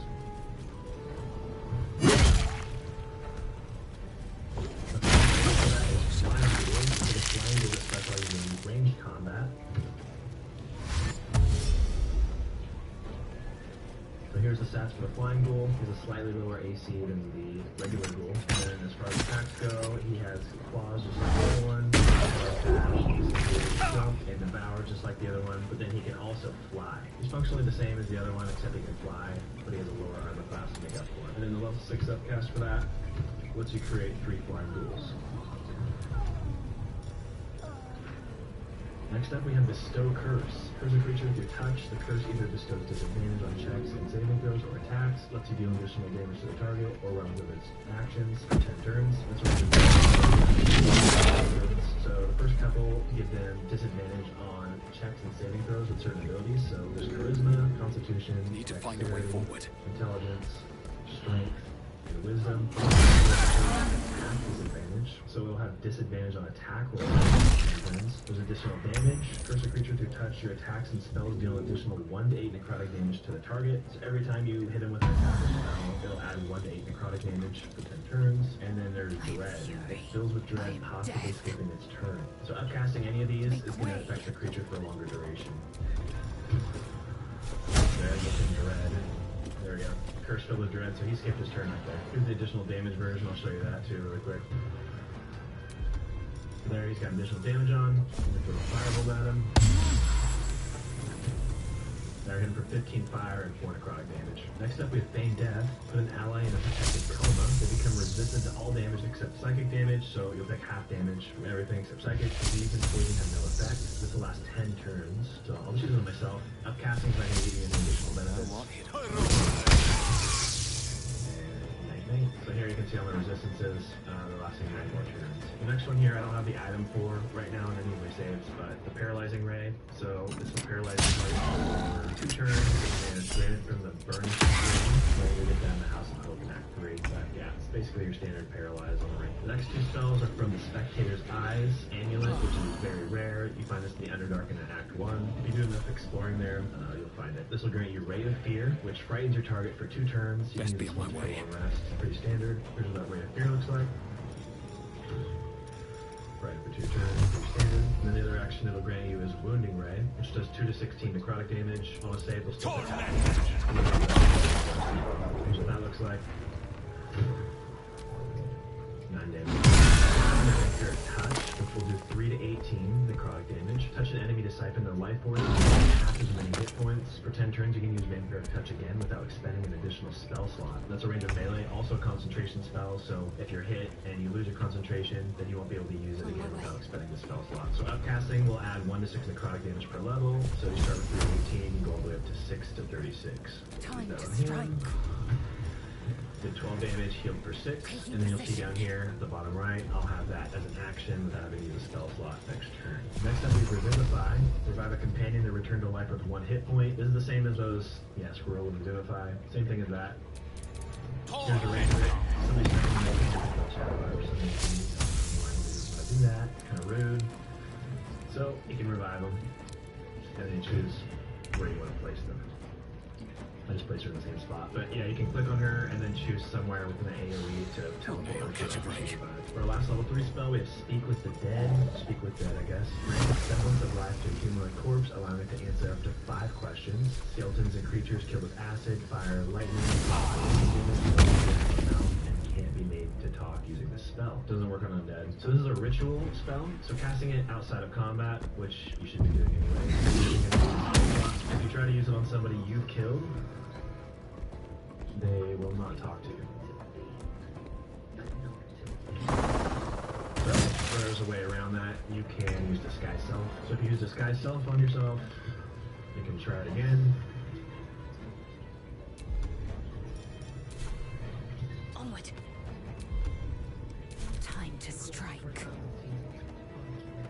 And then you can ask them up to 5 questions. And not everybody is going to talk to you. Like if you kill just a super basic goblin, there's a good chance that they don't have anything to say to you. But if it's more significant enemy, then there's a good chance that Another parasite. Collected. and the spell's power wanes. I see the gold. Starting off at level 4, we have Blight. This does 8 to 64 necrotic damage. Plants take maximum damage from this spell and have disadvantage on the saving throw against it, so it'll be easier to hit, and they will take 64 damage when you hit them. On save, target still takes half damage. No effect on undead and constructs, so I'll have to go outside to show you guys that. Upcasting is going to deal an additional 1 to 8 necrotic damage per level, so at level 6, you'll be up to 10 to 80 necrotic damage. Here's what that's going to look like. For our other level 4 spell, we have Beckoning Darkness. I don't have this item either because of the choice I made. So it takes 2d8 necrotic damage if it enters or starts its turn in a way you're heavily into your area. Uses the bonus action to cast and will last 2 turns. It's granted by the Dark Justice Star Gauntlets. I'm not going to say how you get those, but it's an Act 2. And it's depending on the choice you make. Moving on to our level 5 spells. For our first one, we have Contagion. Poison the target and possibly symptoms of disease of your choice. This lasts until a long rest. It's only a range of melee, so that's your range there. This is going to give you multiple actions. So there's 6 different disease types you can give them. How this works is you hit them with one of these. So I'll do this on myself to show you guys. But this one's Contagion, Blind. Target receives disadvantage on wisdom checks and saving throws and is blinded. So how all these diseases work is you cast it on the enemy, and they roll a saving throw each turn. If they fail 3 saving throws, they get the disease until a long rest. If they pass 3 saving throws first, then they don't get the disease and they're cured.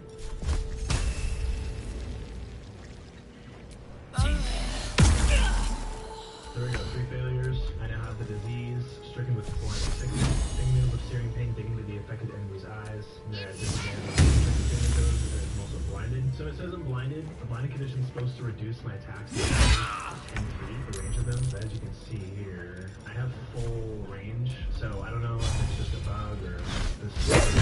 wasn't intended, but yeah, I can still use my bow, my spells within full range. The next one is Filth Fever. The target receives disadvantage on strength checks, saving throws, and attack rolls that use strength. So there we go. Stricken with Filth Fever. Beat it in a drip with a thick, oily sweat. The affected entity has disadvantage on checks, saving throws, and attack rolls that use strength. So that's what that one looks like. You see here with Filth Fever, I have disadvantage on strength attacks. The next one is Flesh Rot. The target receives disadvantage on charisma checks and is afflicted with vulnerability to all damage. So you're going to take double damage from everything. Here's the condition looks like. Rotting in their own vat of stinking skin. The affected entity has disadvantage on charisma checks and vulnerability to all damage. Since I cast a Fireball, then 10 damage, actually rolled a 5, and then a double dex 10. After that, we have Mind Fire. The target receives disadvantage on intelligence checks and saving throws and is befuddled.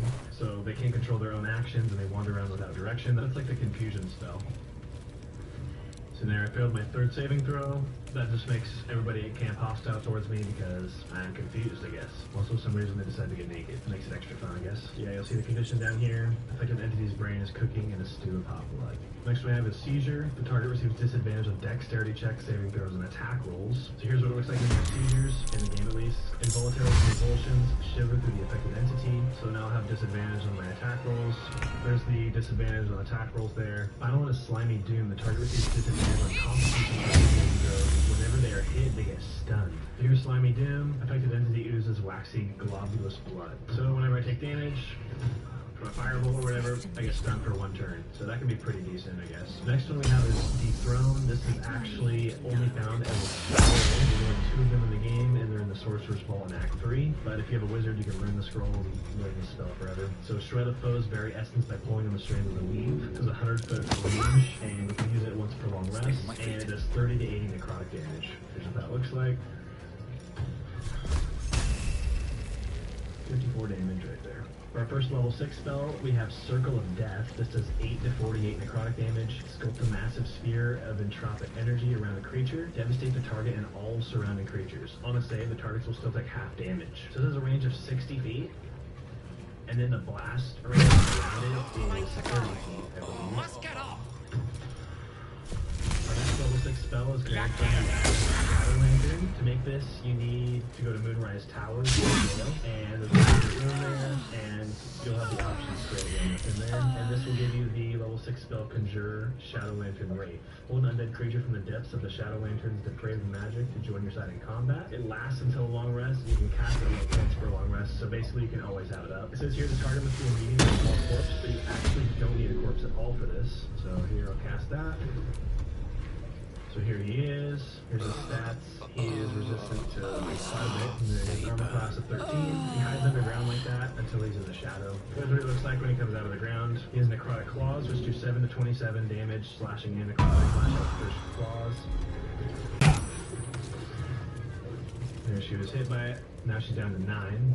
A couple other things about the Shadow is he has dark vision, 40 feet, he's ethereal, so he can't be shoved, thrown, by his weapon, his opportunity attacks. He has Shadow Blend, so when lightly or heavily obscured, this creature gains the ability to blend with shadows and become invisible. And then he has Sunlight Weakness. While in sunlight, this creature has disadvantage on attack rolls and saving throws. Alright, next up we have Kree Undead. Raise a corpse is a heinous mummy that fights by your side until a long rest. Ask a medium or small corpse.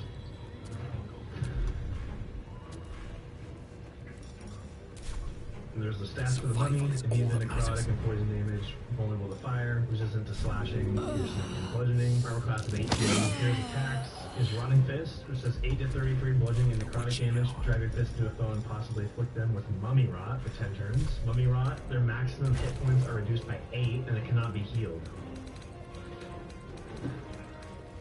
Hit him for 12 necrotic and 10 bludgeoning damage, and his max HP was reduced by 8, so it was 26, now he's down to 18 max HP. Next you have Dreadful Glare. Affix a target with your baleful gaze to frighten it for 2 turns. So this kind of sets up your other attack. So now he's frightened for those 2 turns. On your next turn you can follow it up with a multi-attack, so this does 16 to 66 bludgeoning and necrotic damage. A multi-attack does 5 to 15 slashing damage and 3 to 18 necrotic damage, and it's 4 attacks. It also inflicts Mummy Rot, I guess, for 10 turns. No time to die. Must get up. Then your mummy also has is dash and jump. Last spell we have is Eye Bite. Your eyes become black corridors, walled in teeth, and your gaze capable of inflicting dread, sickness, or putting creatures to sleep. While concentrating, you can cast Eye Bite without expending a spell slot for 10 turns. So when you use this spell, there's 3 versions. There's one that puts them to sleep, one that gives them fear, where they have disadvantage on ability checks and attack rolls, and they have to run from you every turn. They can't take additional actions. And then there is Sickened, where they'll have disadvantage on attack rolls and ability checks. So I'll just use a sleep. So you use that, and then you are now concentrating on this spell, and if you get hit, obviously you have a chance to lose it, but you can keep using it every turn until you lose your concentration, or for the next 10 turns. So he's asleep. You can use the other variants as well on your next turn. So here I can use Panic on this guy. Now he's fearful. He's going to have to run on his turn. So there's his turn. All he can do is run away. And for our last level 6 spell, we have Harm. This is 8 to 84 necrotic damage. Reduce the target's maximum HP, but never below 1. So that'll last until a long rest, and it's considered a disease. Target still takes half damage on a save, but its maximum hit points are not reduced. So she failed the save, and now her max HP is at 1. And that disease will last until a long rest. And that is all the necromancy spells in Baldur's Gate 3. Thank you guys so much for watching. Don't forget to subscribe.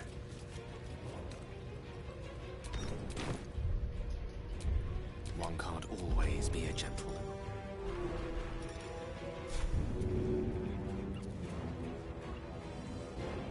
Baldur's Gate 3 is an enormous game full of interactions and items. Speaking to fights, it can be all too easy to simply wander past some awesome things in-game without ever knowing they're there, which is, in this video,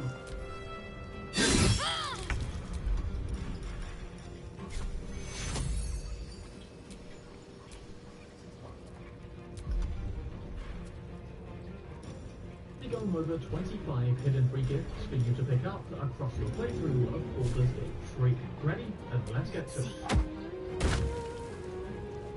Kicking things off, right at the beginning, you can literally get one of the best starting weapons for heavier classes, that's barbarians, paladins, fighters, and rangers before you even leave the Nautiloids. Commander Zalk is one of the Cabian bosses found fighting the Mind Flayer at the helm, and whilst the game kind of suggests you fully run past him and just finish the prologue, defeating and losing him will allow us to pick up the Everburn Blade Greatsword, which deals an additional D4 damage on every hit. A weapon my Dark Urge Paladin actually continued to use throughout Act 1, looking absolutely awesome on your back and being usable pretty much throughout the entire game.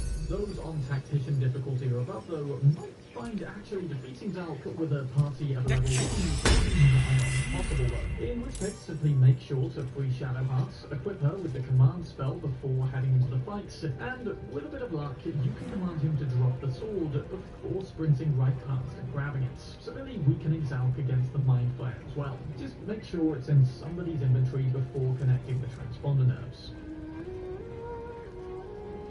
Now, this next one is an easy-to-miss treasure around the Nautiloid Crash region, and it goes jumping down the bridge right by where we meet Astarion, making sure to bring someone strong like Shadowheart or Lights Out. Ideally, somebody in the party will have to check, allowing you to move this rock by just dragging and dropping it. Inside, the chest below is a Harper stash containing some nice loot, which unlocks on a local study-like sects and a map, which will immediately guide you to the above, where there's a campfire and you get more treasures, including a silver pendant, which can add an extra D4 to the rolls.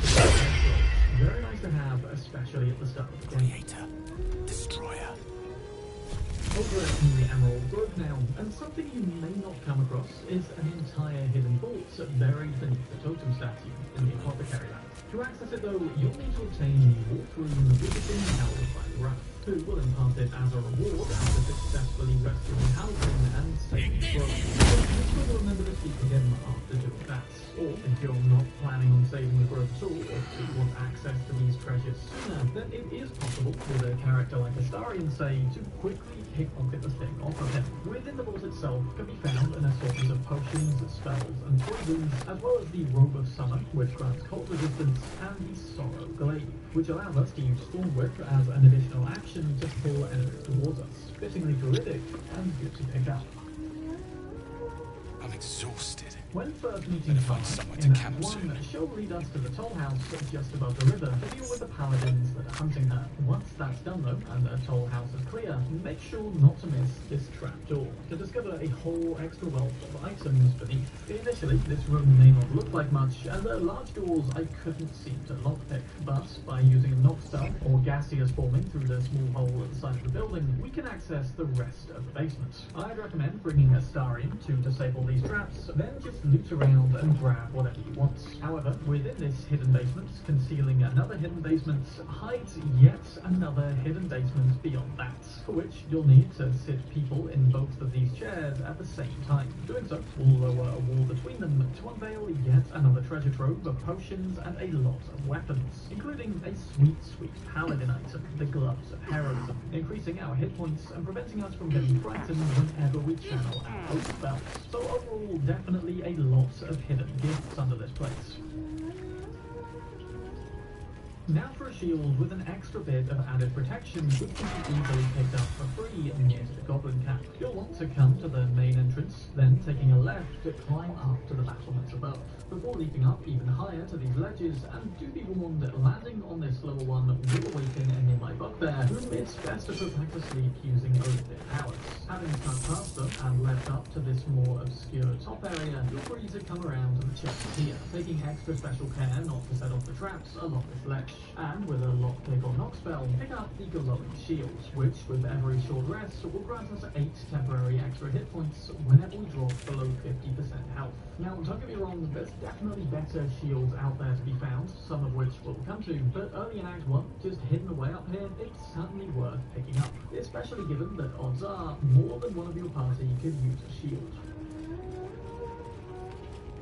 Heading into the Shattered Sanctum, and the first obscure but very useful item to pick up is acquired from the cells behind the guts area. We can of course allow her to entrap us there, but equally locking the door behind her and having one character carefully sneak in will get our whole party inside more easily. Of course, we'll then also have to deal with her ogre guard named Palmer, but fighting her off as a party or blagging our way in as not a prisoner is far easier than getting captured. Coming to the bed at the end of the room and you'll find an amulet of Misty Step, allowing us to teleport to a location we can see, and serving as an utter game changer both during fights and exploration. Of course, to any magic users, owning this spell will probably already be a given, but equipping it on a character who doesn't already own such a thing can be incredibly useful for all manner of reasons, some of which we'll come to later in the video. It can be used as an alternative to flying or featherfall, or just for escaping a tight situation, and is always worth picking up at this point in the game.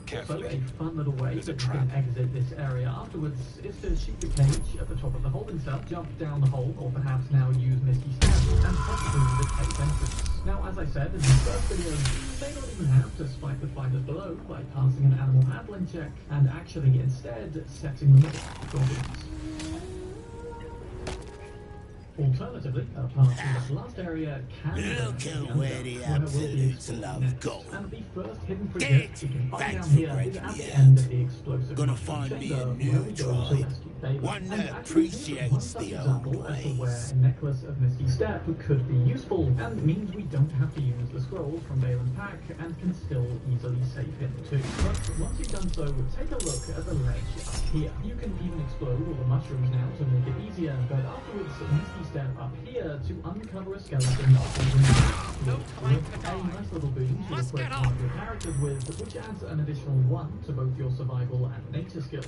Now, higher survival makes us more likely to detect hidden treasure chests, while nature can come very much in handy when dealing with so having on someone in your party, if only to make it more easy to spot the chests whilst, well, exploring. At the base of this chamber as well, though, is arguably an even better item. The item Balin was originally sent out to get, the mushroom called Noble Stalk. Now, there's a couple options as to who we give the Noble Stalk mushroom to, so you're going to want to choose carefully. Consuming it as the Dark Urge, or convincing Shadowheart to consume it, will restore a couple memories for both, and provide a little expansion on the history of either of those characters. but if we speak to Derek, she'll ask us to give it to her. An example of speculate to accumulate, because heading to her Bone-Cloaked apothecary in Act 3, we'll be able to buy 3 more from her. Though granted, that's no longer a free gift, and according to online forums, is no longer something Shadowheart can consume by then. Equally, we can go behind Derek's back and give it to her somewhat green adult husband, Balin. Though that's not necessarily the best choice either, as he'll turn from a mindless fool back into seemingly a conniving and abusive husband. Another option, however, that can reward us with an awesome free gift is to head to the big mushroom above and use it to cure Tula. Bear in mind, we don't actually need the noble stalk for this though. A cure poison potion will work just as well, so maybe save that precious mushroom for one of the other things. But with Tula cured, she'll gift us a pair of boots that she stole from the Dwergar. The Boots of Speed essentially grant the movement bonuses only usually enjoyed by rogues onto any of our other classes, bestowing the click heal action for a ton of extra movement per turn in combat. Pairing that, in fact, with the Misty Step necklace can make for one hell of a nimble warrior. Also in the Underdark, though, is one of the only very rare weapons you can acquire in Act 1. Though I say acquire, I more mean kind of build by gathering together the 3 different pieces from around the main area. See, a while ago, a Drow expedition party headed down here in search of the Adamantine Forge, with its 3 main members being Dawn, Zagrim, and Filro, who, possibly to strengthen their contractual obligations to one another, opted to split a staff named Morning Frost into 3 parts and have one of each. But when Zagrim betrayed the party and summoned a spectator, these 3 parts were scattered across the Underdark. The help is still found on Dawn's petrified body, just down from the Sabinite outpost, but we will have to deal with the spectator, which is still here. Most likely it'll free and kill Dawn in the ensuing battle to be freely looted, but if not, he'll seemingly attack us anyway, leading to the same result. The next part is found on Filro the Forgotten, who'll attack us over by the Susser tree, along with a band of hook horrors, but successfully taking him down will get us the next part, the Icy Crystal. And finally, the Icy Metal final piece can of course be found on Zagrim's body, the pale corpse found in a locked chamber of the Myconid colony, a chamber that will be opened for us by defeating the Dwergar by the lake, or else beforehand, passing a perception check will alert us to the existence of the door, which we can then, without any trouble from the Myconids, open with a knock spell. And so, with all 3 pieces gathered from the 3 heads of the Drow expedition, we can simply recombine them to build Morning Frost. Something I personally chose to give to Gale, not only for its superior melee damage, but also the Ray of Frost cantrip and general emphasis on improving frost-based attacks. Really cool find and not an obvious weapon. He just started shaking his head now. Another cool free item that equally requires a few additional steps is located over in the Arcane Tower. Getting around the sentry turrets as usual and powering up the generator with a Susser Bloom in order to use the elevator. Our item will be on the very bottom floor, but to reach the genuine base of the tower, we'll first have to head to the greenhouse to find and read the threadbare book. Containing a particular line, we'll then need to say to Bernard, the automaton guard at the top of the tower. Doing this, he'll hand over the guiding light ring, a free gift in and of itself, with a useful if unexciting ability of casting lights, but more importantly, wearing this ring whilst using the elevator will open up access to the bottom floor, housing a ton of scrolls for us to loot and several bits of lore text, as well as the Staff of Arcane Blessing. Another good item to have, but not as good as Morning Frost, I wouldn't say. But in the gilded chest next to it is the Sparks Wall ring, something you want to keep around should you come across any electrical-based enemies, given its ability to fully prevent you from getting electrocuted. I mean, if you wanted, you'd actually, ironically, be far more resistant to fight Bernard now. But what better to go with a lightning-resistant ring than an accompanying lightning-resistant shield of a very similar name. The real Sparky Sparks wall can be found in the earlier half of the Grimforge area of the Underdark, up near where we find the deep probes being worked to death. You'll want to come down and jump across to this little ledge here, and be careful because this chest is trapped, but successfully disarming and lockpicking it, we will find inside, very simply, this Sparky shield capable of emitting a lightning aura, an AoE attack that consumes 3 lightning charges we built up to emit a lasting electrocution effect on any nearby enemies. kind of like Shadowheart's Spirit Guardians, not nearly as goated as those, but then doesn't also use up the spell slots. But bear in mind, this shield won't be that effective unless used alongside even more lightning gear. The Sparkfall Ring is nice to pair it with, but will actually also need weapons or armor capable of granting us lightning charges, which the shield feeds on. So let's briefly head back above ground to the starting region, where we can find quite a few. The easiest way to get a lightning weapon then is the first time we come to a King's Rest, wherein the building at the end is on fire and we have to rescue Councillor Floric before she burns to death. Something you want to make sure to do not only for this, but also for several other encounters when reaching Act 3. For now though, simply head in and rescue her, and she'll reward you with a choice, one of 3 weapons, all of which can bestow 2 lightning charges every time they deal damage. Which is best for you will depend on your build, and personally I went for the Jolt Shooter Bow. A free gift, yes. Hidden, that's debatable. What is hidden though are the speedy light feet boots, capable of granting all 3 lightning charges needed for the shield every time you dash in combat. And to get these, simply come to the Blighted Village, head to the windmill at the top where Barkus is first getting bullied, and head through this little hatch to the cellar below, where there's a big chest containing boots. Easy to miss, but very worth getting early on, especially if you plan to use other items like the shield. Now it's time to head into the mountains and meet the Githyanki at Kresh-Yalek. Before heading inside, Hey, what the fuck you'll want is to explore going the upper on, part of the ruined monastery. That's Draw your crazy. attention especially That's to crazy. this area at the top, with a sort of stained glass circle on the floor and surrounding altars. Each of these need a corresponding ceremonial weapon in accordance to what each of the guys are holding in their stained glass portraits. The sword should already be in place, so next you'll want to head to the southeast of that room and break a nearby wall to get to this Guardian of Faith, below whom is a battle axe that we'll also need. Then, on this southern sort of outcrop of the monastery, is the grave of Dawnmaster Stockhold, whose ceremonial mace is a bit rusted, but should still do the job. And finally, up on the roof is the nest of some giant eagles, who just happen to be sitting on the warhammer that we also need. It'll be a case of fighting them, or possibly passing a nature check to acquire that. Then, with all 4, chuck them onto their corresponding altars to reveal a little hidden chamber, not containing a reward as such, not yet, but rather the key to unlock such reward now down in the crash. Pursuing this questline naturally should eventually lead us to the Inquisitor's chamber, and before speaking to anyone, I'd recommend coming to this side room, twisting the statues and heading into the secret chamber, progressing through here, avoiding the beams, and destroying the energy crystals to progress, including this very hard to spot one that you'll have to come down to a ledge for. You'll eventually, after all this, make it to a massive open area housing one of the best weapons in the game. The Blood of Lathander can firstly heal you before dying once per long rest, emits a constant holy light that damages undead, and is capable of casting the level 6 Sunbeam spell for massive radiant damage to everything in front of you. Now, hopefully you brought the Dawnmaster crest from the first part of this quest, because otherwise removing the Blood of Lathander will bring down the entire monastery. Perhaps not as hidden as other entries in this video, but I personally missed it on my first run, and it's such a great weapon that I don't want anyone else to do the same.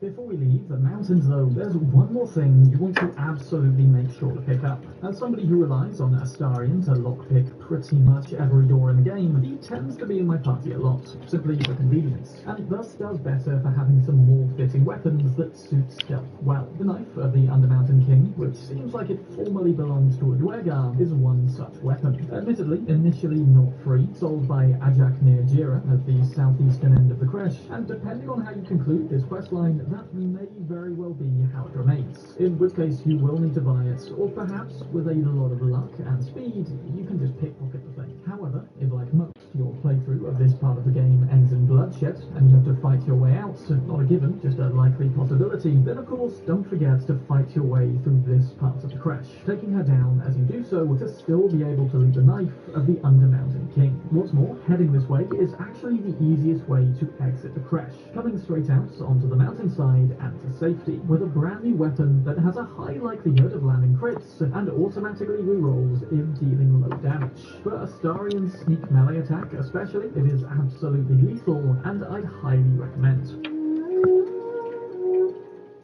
Finally coming into Act 2 though, and first up in the northern end of the Shadow battlefield, not far from Last Lights, is a sad story, which begins just up from this little encampment, where we find the skeleton of a guy who thought he could score a little gold, around when the Shadow curse started to take hold. See, an old man used to camp by the grave of his wife, named Ellie May, who was buried with a precious family heirloom. Now, whether this guy in particular was paid by the husband to retrieve Ellie's ring, or this is just a grave robber who saw an opportunity, isn't entirely clear, but in either case, the guy...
Necromancy.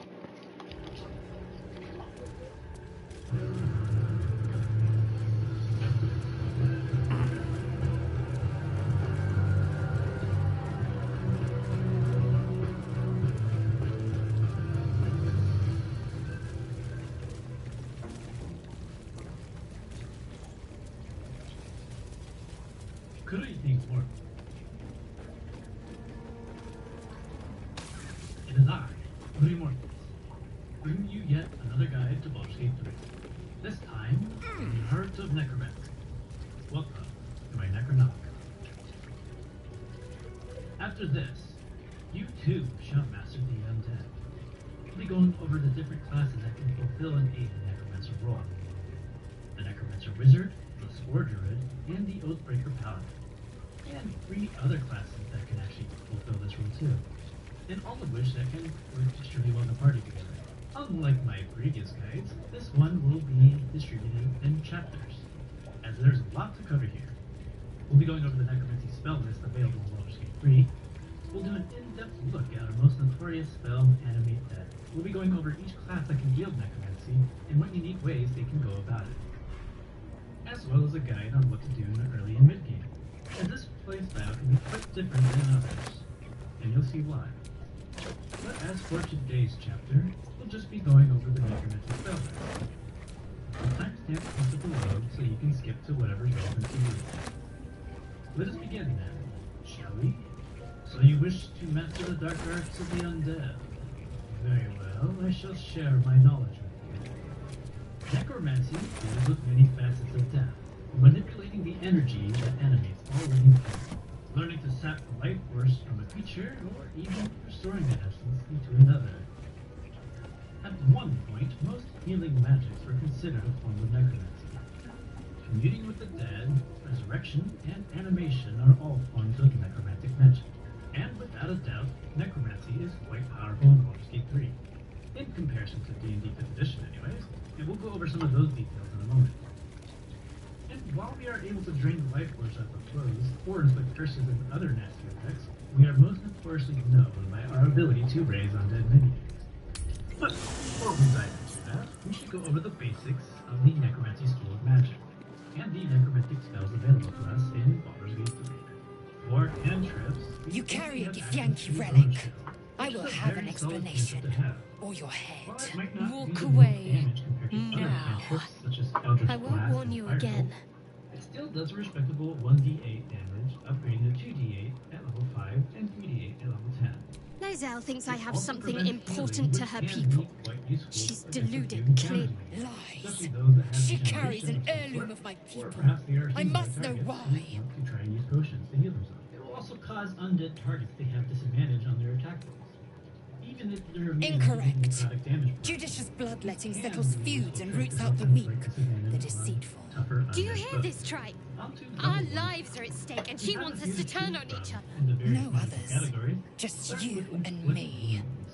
That are only available to clerics and oathbreakers, which deals a hefty 3d10 necrotic damage and an additional 1d10. You hear that, Lae'zel? It's called common sense. It's a close range spell, so be wary of that. You seek reason and dishonor. You need to use it, although I wouldn't use it higher than the 2nd level. But you surely can. I doubt this one's wits will be any sharper by then. I do not wish to spill blood here. Come daylight, we will find a place to end this. Fine. You can accept your wrong, or we'll be rid of you permanently. Either way, I win. Use scrolls or other means instead. And then we have Ray of Sickness, which deals 2d8 poison damage and 1d8 per upcasted spell slot. It can also You had every chance to look the other way, but here we are. You chose this. Spare me the justifications, coward. If anyone asks, I'll say you were transforming. Don't expect to be Level 2 warned. spells, we have Blindness, which severely reduces a target's vision, and makes all attacks against it to have advantage. I personally would not use a spell slot on it, and Yeah, boy. Yeah, boy. Yeah, boy. Give me that. Give me that. Give me that. She's a liability. It's the artifact we need, not her. Let me up, and I'll show you. Other larger monsters are typically relying on strength. I don't really use this spell either, if I'm honest. But moving on to 3rd level spells, this is when necromancy begins. Can I do that, Lae'zel? Pop off, as they say. Can I turn my back we on get you? access to our most notorious spell. Never. Which we will These go over aren't afforded such luxury. Loosen the grip on your pride for one blasted moment, won't you? We needn't be enemies. There's plenty of those to go around already. What would you have? That we be friends? Let's not get ahead of ourselves. Which is a shame. I don't typically use my spell slots to bestow curse either, but it can be a decent option if you really want to inflict some Imagine what we might achieve if we channeled some of that hostility back at our real foes, instead of each other. They wouldn't stand a chance. Smart Shadow Heart. You put an ally to protect. Damn, dude, can I get a goddamn sleep now? Jesus. But it also gives you immunity to poison and disease. I suppose you could fill a room or area with poison and want to avoid hitting an ally with it. I guess you could use that stuff then. But I think this spell is much more useful on the tabletop. If there are instances where this spell is actually useful, please by all means, enlighten me down in the comment section below. Next, we will be moving on to the more powerful level 3 spells. And what more powerful than Resurrection? More specifically, Revivify, which only clerics and paladins have access to. Although you should be familiar with it, as it is one of the more accepted spells in our repertoire, which resurrects an ally with 1 HP. And surely you'll come across plenty of scrolls of Revivify during your adventures. But once you learn this spell, you won't have to rely on those scrolls as much, except, maybe to resurrect the Resurrector. And you can help conserve those scrolls. Speak with the Dead is a fantastic ritual spell that can help you with problem solving. But you are limited to only 5 questions. Not every corpse has something useful or anything to say for that matter. Especially if you're the one that's... This can be resolved by disguising yourself and then speaking to the dead. There are a variety of ways to be granted Speak with the Dead, and I would pursue those avenues instead of learning the spells when you level up. And finally, we get access to one of my favorite spells, Vampiric Touch, which deals 3d6 damage and 1d6 per upcasted spell slot, and heals you by half the amount of damage you dealt. And you can keep casting this spell for free each turn, so long as you don't lose concentration on it. It does require you to be in melee range, however, and there are quite a few ways to make the spell more liable to hit, which we'll go over in another chapter. What a more iconic way of dealing with a target that is in your face by draining the life force and restoring your own in the process. Get out of my face. Blight is the only 4th level necromancy spell. It is available to druids, sorcerers, warlocks, and wizards, which is more or less a stronger version of Inflict Wounds, dealing 1d8 damage or and increases by 1d8 per upcasted spell slot. In comparison, Inflict Wounds will do about about 6 to 60 damage when using a 4th level spell slot, but Inflict Wounds is fairly comparable in terms of damage as you upcast it, even further. The main difference that Blight has over Inflict Wounds is that it has a range of 9 meters, or 30 feet. And next, we will move on to the only 5th level Necromancy spell castable by clerics and druids, Contagion, which inflicts a disease of your choice, ranging from okay inflictions to severely debilitating conditions, such as making a target vulnerable to every type of damage, or being stunned anytime it takes damage, or being befuddled, which makes the target wander around aimlessly, wasting its turn. And then on to level 6 spells with Circle of Death, castable by wizards, warlocks, and sorcerers, that deals 8d6 necrotic damage in a massive AoE radius. This damage isn't too high, but scales very well with each level beyond 6. Sadly, we can only cast up to 6 level spells in Baldur's Gate 3, so 8 to 48 damage is all we have at this time. Plus, there are also other higher damaging sources that we can deal instead of this spell. It's still a decent spell for how wide it is, though. We can also cast Create Undead, available to clerics, wizards, and warlocks, which will allow us to create a mummy, which has 93 hit points, an AC of 18, and resistant to necrotic and poison damage, while being vulnerable to fire damage. Radiant attacks are neutral, which is something to consider if you ever encounter one in the wild. Its melee attack deals 8 to 33 damage, or 2d6 plus 3 bludgeoning, and 3d6 necrotic. That also inflicts a condition called Mummy Rot, which is a curse that reduces the target's maximum hit points by 8 and prevents healing. Mummies also get a multi-attack that deal a whopping 16 to 66 damage, aka 2 melee attacks, both of which will apply Mummy Rot at their hit. But the target must be frightened in order to be able to use them. And luckily for the mummy, they get an ability to inflict the frightened condition on the target, which will enable that. The mummy's a decent undead unit. It is mostly useful to prevent the target from healing. And then lastly, we have the spell Harm, which is only available to clerics, that deals an incredible 14 to 84 damage and reduces the target's maximum hit points by that same amount, unless it succeeds at save. In comparison to Inflict Wounds, cast at level 6, it'll do 8 to 80 damage, although Harm can be cast at a decent range. So as you can see, Necromancy spells can deal some decent damage, or inflict some nasty condition. Although our most infamous and quintessential aspect of Necromancy is raising the dead, particularly with the great spell, Enemy. And that concludes this chapter of the Necronomicon. For now. There is still plenty to go over, but I imagine I've exhausted what limited attention we could spare.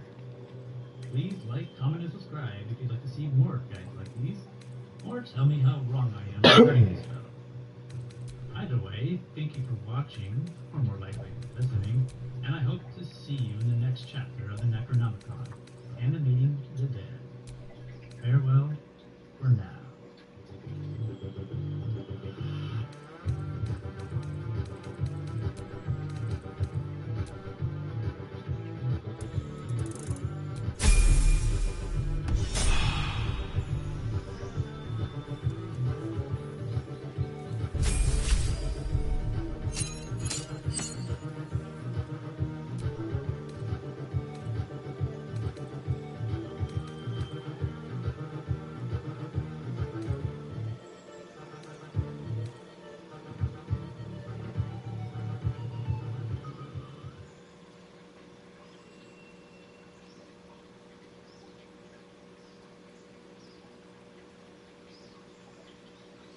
Beastmaster is one of the subclasses for Ranger that has really had a hard time with 5th edition of Dungeons & Dragons. But in Baldur's Gate 3, it gets a whole new lease on life, and it's actually quite good. So in this video today, I'm going to go through my personal main character, my Beastmaster, to talk a little bit about some of the different companions you can take advantage of, how to use abilities like Praise, Sense, something that the game doesn't really tell you exists, and how Beastmaster is actually a real kick-ass subclass for your Ranger in Baldur's Gate 3.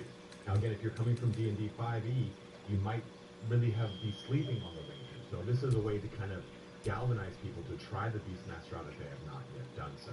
You can quickly navigate to any part of this video that interests you the most using the chapters in the timeline and the description. Also, please don't forget to follow me on Twitch, where I do stream Baldur's Gate 3. I've been dabbling with some Starfield and some other games. You can find that link in the description in the pinned comment as well. And lastly, too, I have an entire playlist of all my guides including the breakdowns on every single class if you're brand new to the game or just booting up with the PS5 version. You can find that link at the end of the video in the description as well. Let's get started here on why the Beastmaster kicks ass in Baldur's Gate 3.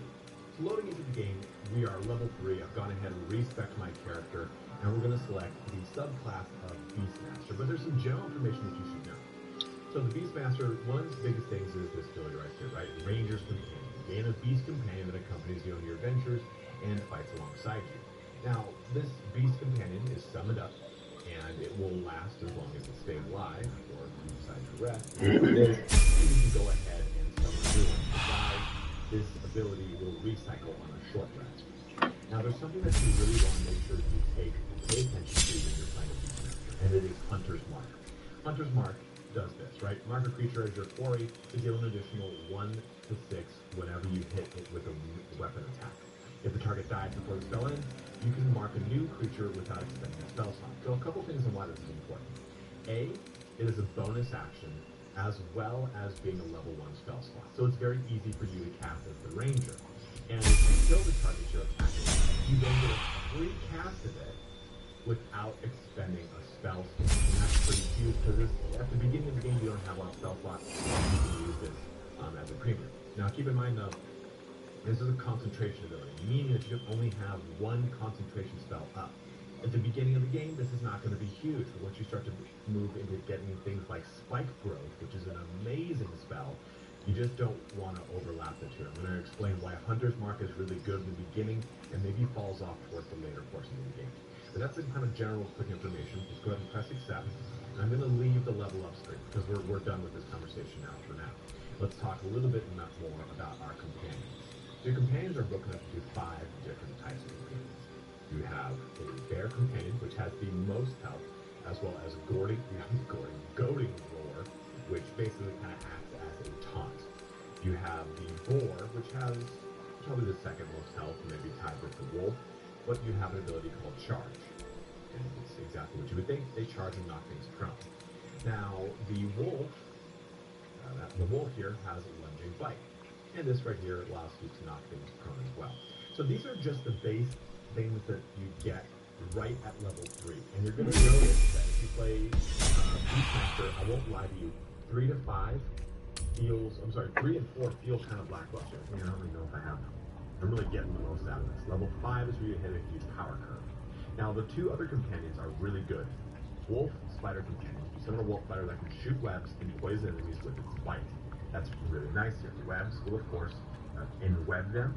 And when you enweb them, they cannot move. Attack rolls against the affected entity have advantage, while its attack rolls have disadvantage. It also has disadvantage on its dex saving throws. So getting shot with a ranged weapon is a dex saving throw. So you can use these things in a wombo combo. You put Hunter's Mark on the target.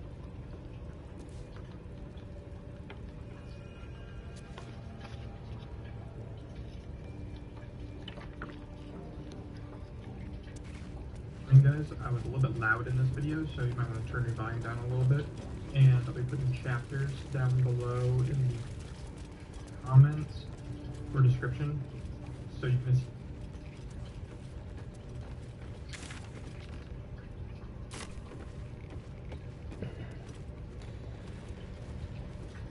And then whichever spell more interests you, unless you want to see them all, enjoy the video. Make way. Alright guys, so in this video we're going to be going over level 1 through 5 spells for the Necromancy subclass of Wizard. It took me just over, so I finished the starting area and then just went straight through the path right here to the monastery. And I was level 5 actually before I got here, but I needed to get some enemies up here for me to test the spells out on to show you guys what all they can do. So, I'm going to level up real quick, and then we'll start showcasing the spells. Alright guys, I'm finished leveling. So we're going to go in here and fight some kobolds.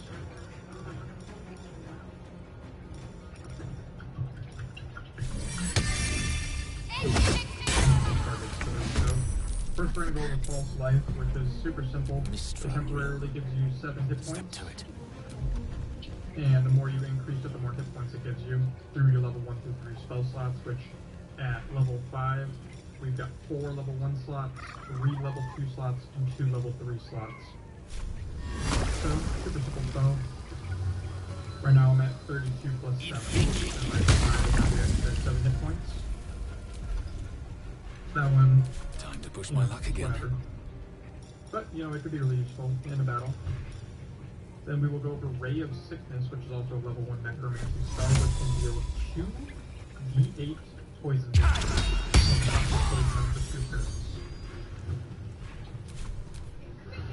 It's a blast up to 18 meters.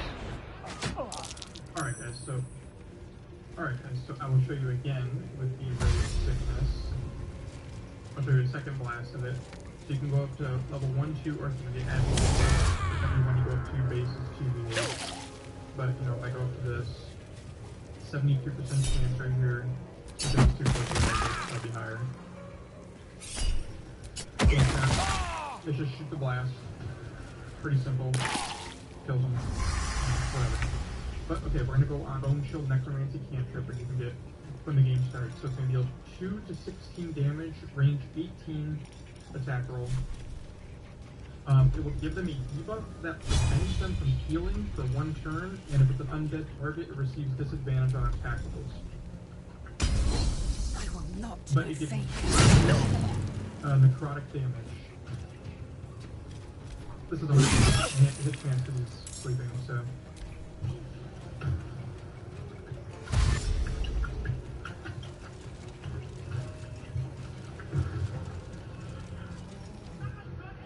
Pretty simple, really good cantrip, really nice debuff with the no healing, stuff like that. So, but we will move on to another spell. So we are going to go up to the level 2 spells, because I'm done with the level 1, because just had the False Life and Ray of Sickness, already showed you the cantrip too. We're going to go up to the level 2 spells, with Ray of Enfeeblement and Blindness. Blindness is pretty simple. It limits the foe's sight range. It is also easier to hit them, and the creature will miss more often. Concentrate.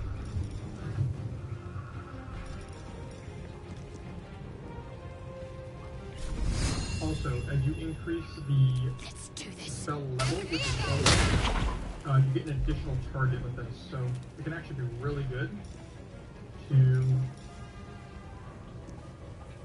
hit 2 targets with blindness. Tale for the ages. One saved it, one became blind, so he is going to be a lot easier to hit right there, that one.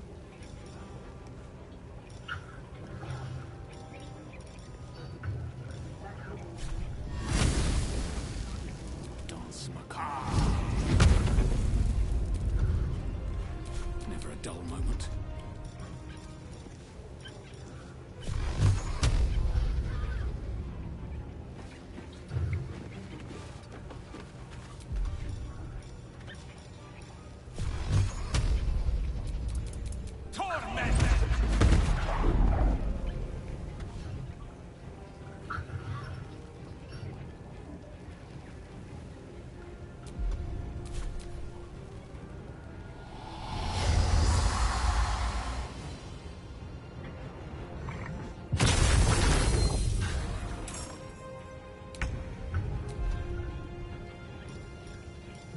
This right here is blind, 80% compared to...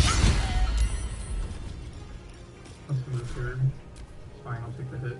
I'll show you. 96% with advantage compared to 80% for blinding them.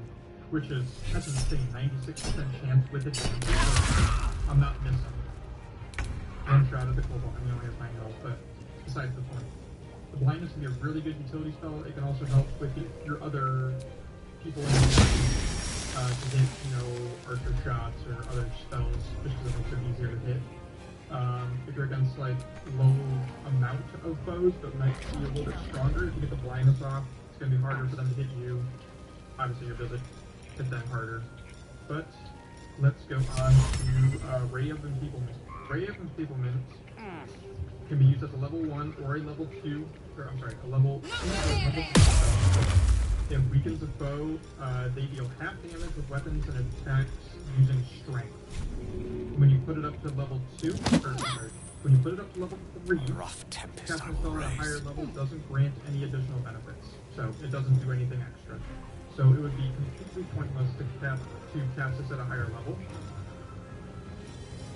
I mean, it's a super simple spell. Not a lot of these necromancy ones are too complex or anything like that. A lot of buffing or debuffing spells, and then damaging spells. Nothing too complex. See, it doesn't even wake them up. Still breathing, aggravating despite spell. everything. Obviously missed that dude though. I'll show you the first of our level 3 spells that we're going to go over, which is going to be Bestow Curse, which has a lot of different variants here.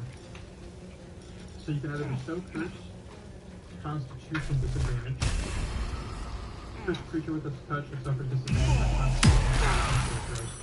You can Bestow Curse Red, Can't take much which more. fills the creature with dread, possibly stopping its turn. You can Bestow Curse additional damage, which will give you a D8 necrotic damage. Your attacks and spells within it. It gives whoever you bestowed that onto an additional D8 on top of their attacks or spells. Bestow Curse attack disadvantage. Has disadvantage on attack rolls against you. Charisma disadvantage. Suffers disadvantage against charisma checks or saves. Disadvantage wisdom. Disadvantage intelligence. Disadvantage strength. And disadvantage dexterity, which is the same as the other ones. Just gives you disadvantage against checks and saves throws. So I'm not really going to display it because these are all just curses and stuff like that that you can do. Or this one's actually a buff. This one, you could stop something from doing its turn, possibly, and make it scared. But this one right here is also really good too, so you could put this on someone else that's on your team that can do like multiple attacks or actions in a turn to try to proc this as much damage as possible. But, let's move on to another spell. So we're going to show Vampiric Touch, which is the only damaging level 3 spell that you get by hitting level 5 for Necromancers. So it is a melee touch spell that will give you 3d6 necrotic damage. And it will touch an enemy and siphon their life force, and you regain half as much damage as death. So let's wake everybody up.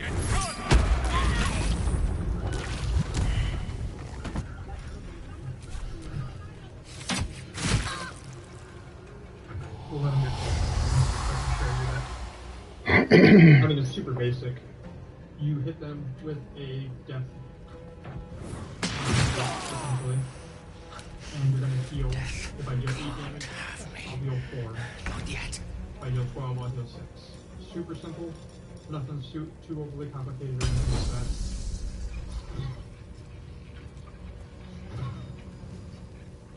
And there it is. Path be true. Alright, so we'll go to our level 3 spells. Vampiric Touch. 80% chance.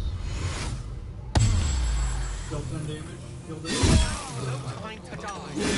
Must get up. Vampiric Touch right here. Recast Vampiric Touch without spending a spell for 10 turns. So right over here, I can recast these. It will take up my action, but it's not going to take up my spell slot, which is super, super good. Like if you wanted to make like a melee siphon type thing.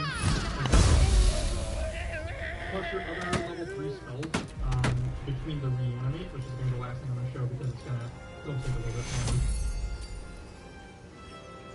See, so now you gain Allow me to instead of demonstrate. just Vampiric Touch, and down here at the bottom of that spell, you can see where it says level 3 spell spots for Vampiric Touch. No longer says that. So 10 turns, I can keep casting this, dealing 3d6 necrotic damage and healing. I mean, that's super good. But we are going to go on to the last spell that we're going to go over for Necromancy. Reanimate Dead, which is probably why everyone is playing the Necromancer to begin with. To show you guys really quick, before we do the reanimate, there's actually one more thing. Well, I forgot all about it. Feign Dead. So what it's going to do is put your guy into a coma, essentially. Put an ally in protective coma. They become resistant to all ionic damage. Or psychic damage. Fast. Disease and poison have no effect on them anymore if they're in coma. But they don't become immune to the damage, it's just resistant. You can put them on the ground. To die. Except for psychic damage, so I'll go up into it to my wolf dude. Alright, super simple spell.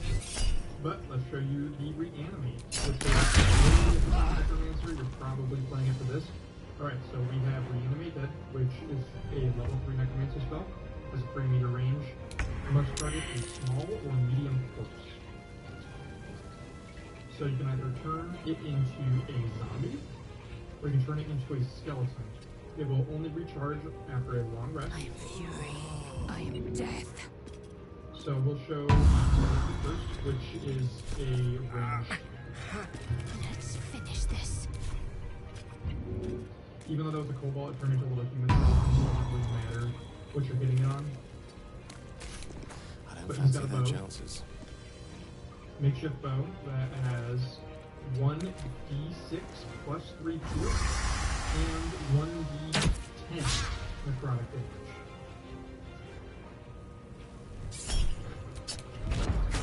No time to die.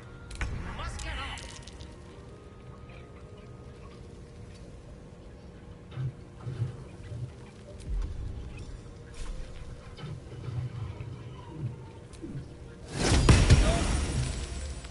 Victory awaits. No, it's pretty decent. You know, if you don't have any, if the card is heavy on I'm ready.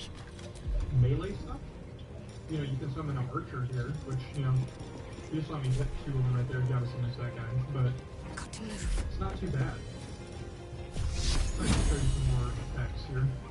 So he can also has an unarmed strike and really so don't even bother. It's better to just shoot even at close range.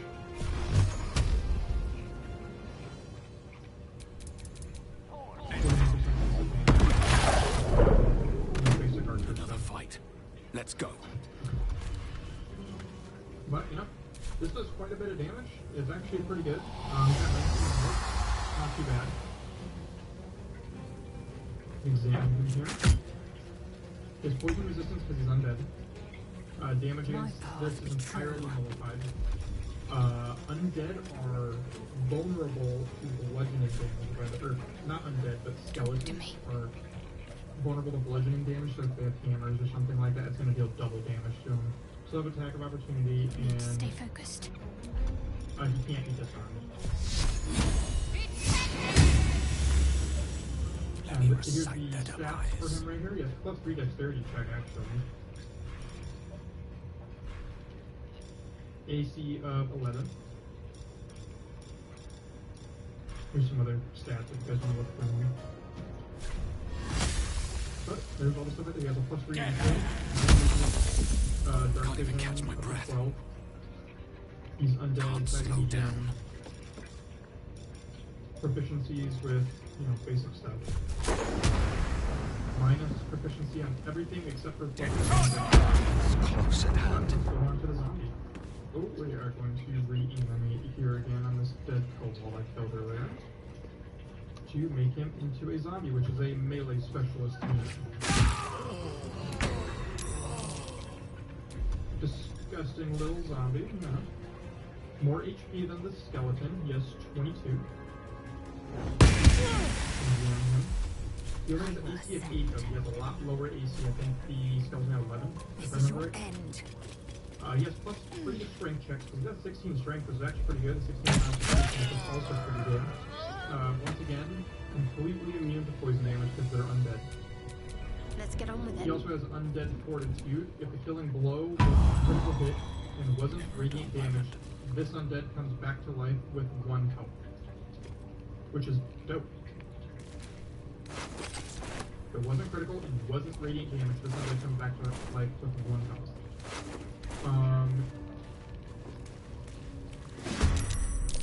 He has plus, he would have -2 because he was in the show you the other stats here if you guys want to look through it, if it's ever relevant.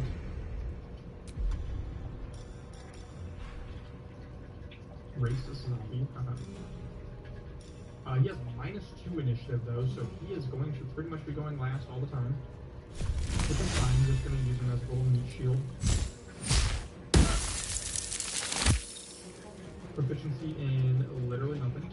Outflank, outsmart.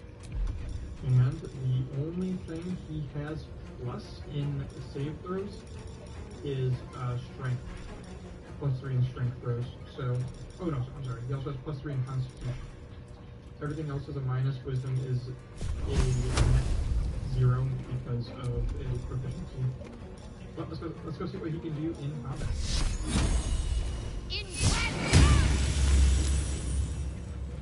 So the only thing he can do is slam, which is 2d6 +3 bludgeoning damage. It's really nice that you're going to get at least 5 damage out of this.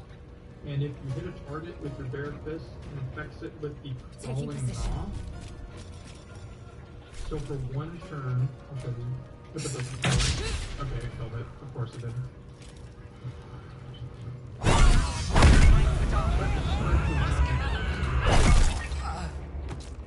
So that's now an AI controlled zombie.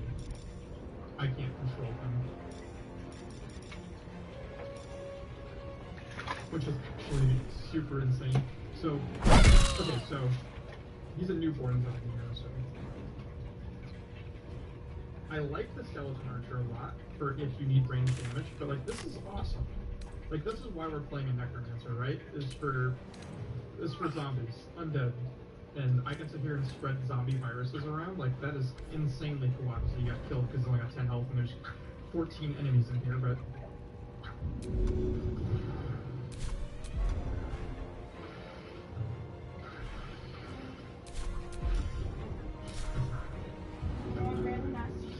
He's pretty tanky, like, look at all the damage and punishment he just took. Fury, I am dead. Oh, I got 1 health left. Here, I'll reload it and show you again, because it's pretty awesome. We're gonna make our zombie again. This time I think I'm actually going with him, so see like, we'll spread the zombie virus around here, so we'll get our wolf to come in with us.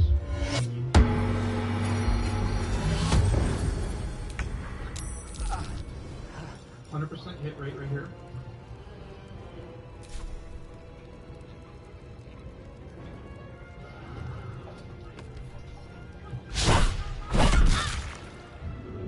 Wolf in here to try and distract them.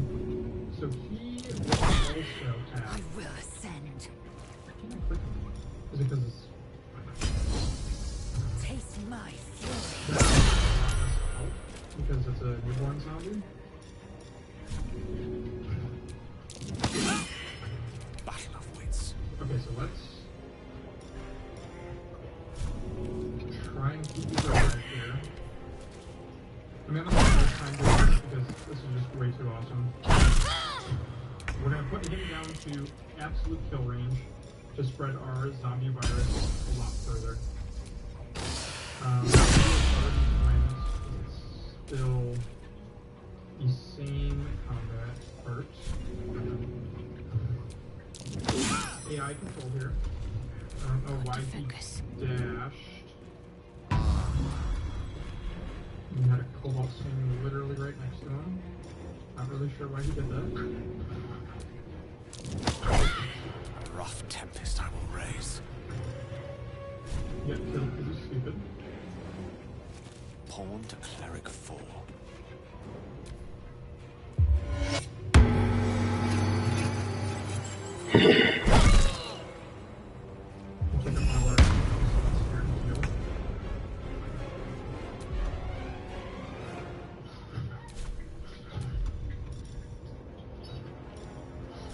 But you can see in combat, you got a bunch of things, and you can distract the enemies to spread this virus. Like, you know, you can really turn even like a really outnumbered battle into something that's way more doable. He missed. Of course he did. Time to strike.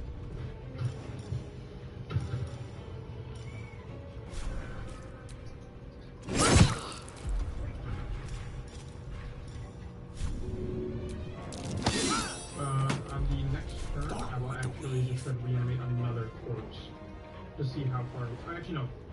Don't do that. You only have one at a time that are actually controlled. We're gonna find out right now. Actually, I haven't tried to do that yet.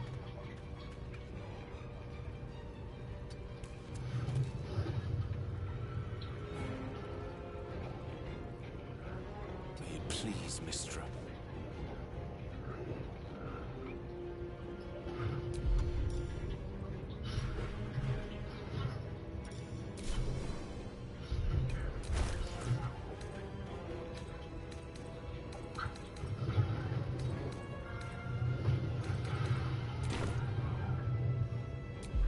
Okay, I did that so I could see. Okay, so what we're gonna do is we're gonna try to hit this guy first. Alright, spawn another zombie, dude, that is way too cool. I can't get over that. That is so awesome. So with her, I'm almost certain this will get rid of my zombie. If it doesn't, I'm gonna be so happy. Target cannot. Have to keep Cannot going. target. I think it's because I'm in combat, actually.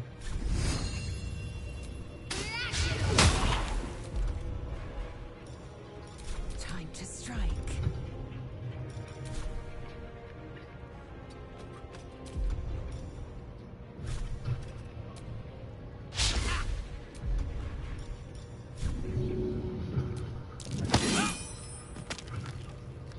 We're just gonna go through this whole combat scenario here and check out how awesome this is. Look to Queen 6.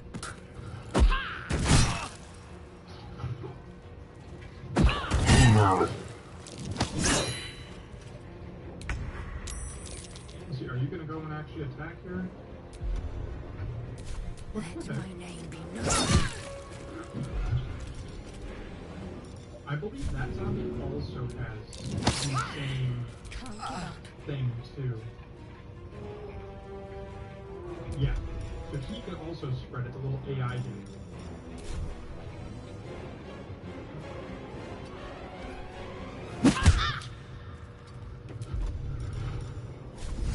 Just up for reference. Back, kills him again,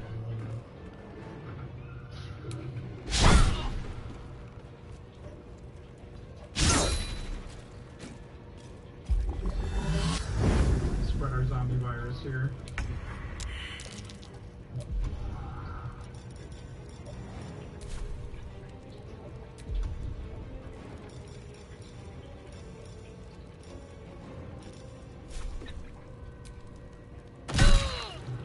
How far can Swift wow, and he just lethal. jumped really far. That makes no sense.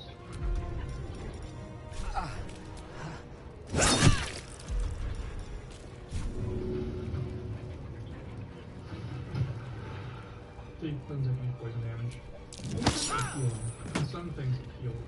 I don't think in DB it heals, but in some things it heals.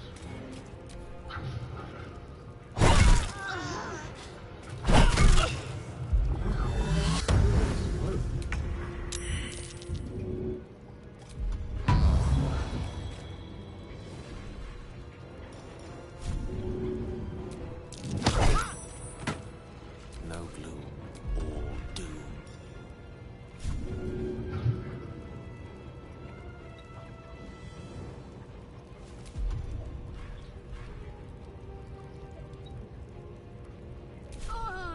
Try to kill that one. Dude, I love this so much.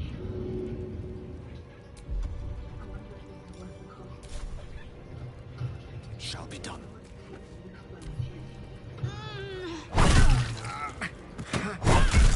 Can I get my bear?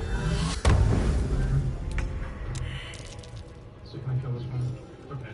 I want to see what happens to these when the battle's over. I'm pretty sure they're just going to disappear, but...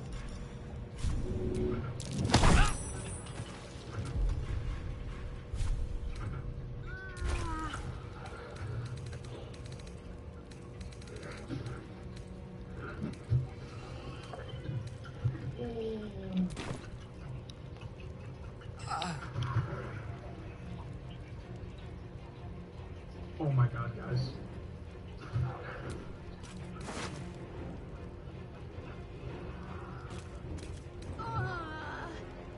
Are they decaying? Is that what's happening here? They are. They're decaying.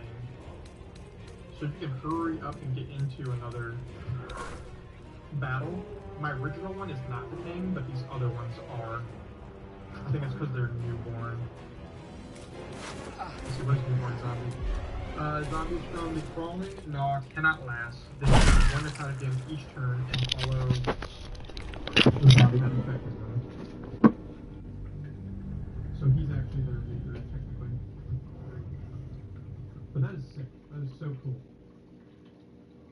Alright guys, if you enjoyed the video, please leave a like and subscribe, and I'll be doing another video for this for the more mid-game spells.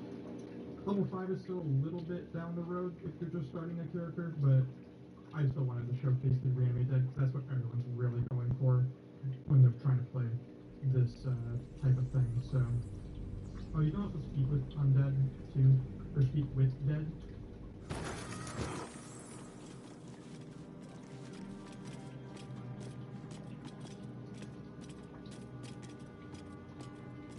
Death Knights have always been an intriguing class. From my days of playing EverQuest as a kid through the World of Warcraft, there are so many ways this class can be envisioned. In this video today, we're going to go over my build for a Death Knight in Baldurs Gate 3, utilizing both the Paladin and Warlock to lock it in build. I suppose it's more of a Dark Knight, since we won't be hinging on summoning undead due to the nature of how Aura of Hate works. We'll be more controlling it. If you'd like to see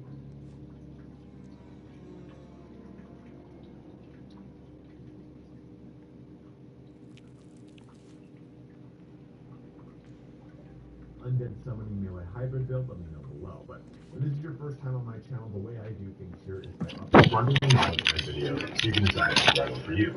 So with that being said, we'll be starting out as a paladin until level 2. Then we'll transition to warlock with the Great Old One subclass and Path to the Blade for 5 levels. This will give us plenty of Eldritch Invocations as well as an extra attack. And finally, we'll jump back into paladin for 5 more levels. And then at the end, we'll decide if we want to spend our last 2 levels in Paladin or Warlock, depending on the focus you have for your character. And that's really the gist of this entire video. And if that's all you wanted to know, please feel free to shut the video down and get back to spelunking in the lower city. Before you head out though, please don't forget to like, comment, and or subscribe. Each one of those things does help me out in a huge way. I currently have 89% unsubscribed viewership on the channel, and that's a metric I'm trying to change this year, so every little bit helps. You can jump ahead to any part of this video that interests you the most using the chapters above the timeline in the description. And if you need help with any other subject from Baldurs Gate 3, check out my playlist linked below and at the end of the video. So let's get started here on the best Death Knight build for Baldurs Gate 3. Loading into the game, let's take a look at character creation for this class. Now you can go with any race that makes sense for you. I'm going to be selecting Tiefling in this example here because I like the Zariel Tiefling in specific.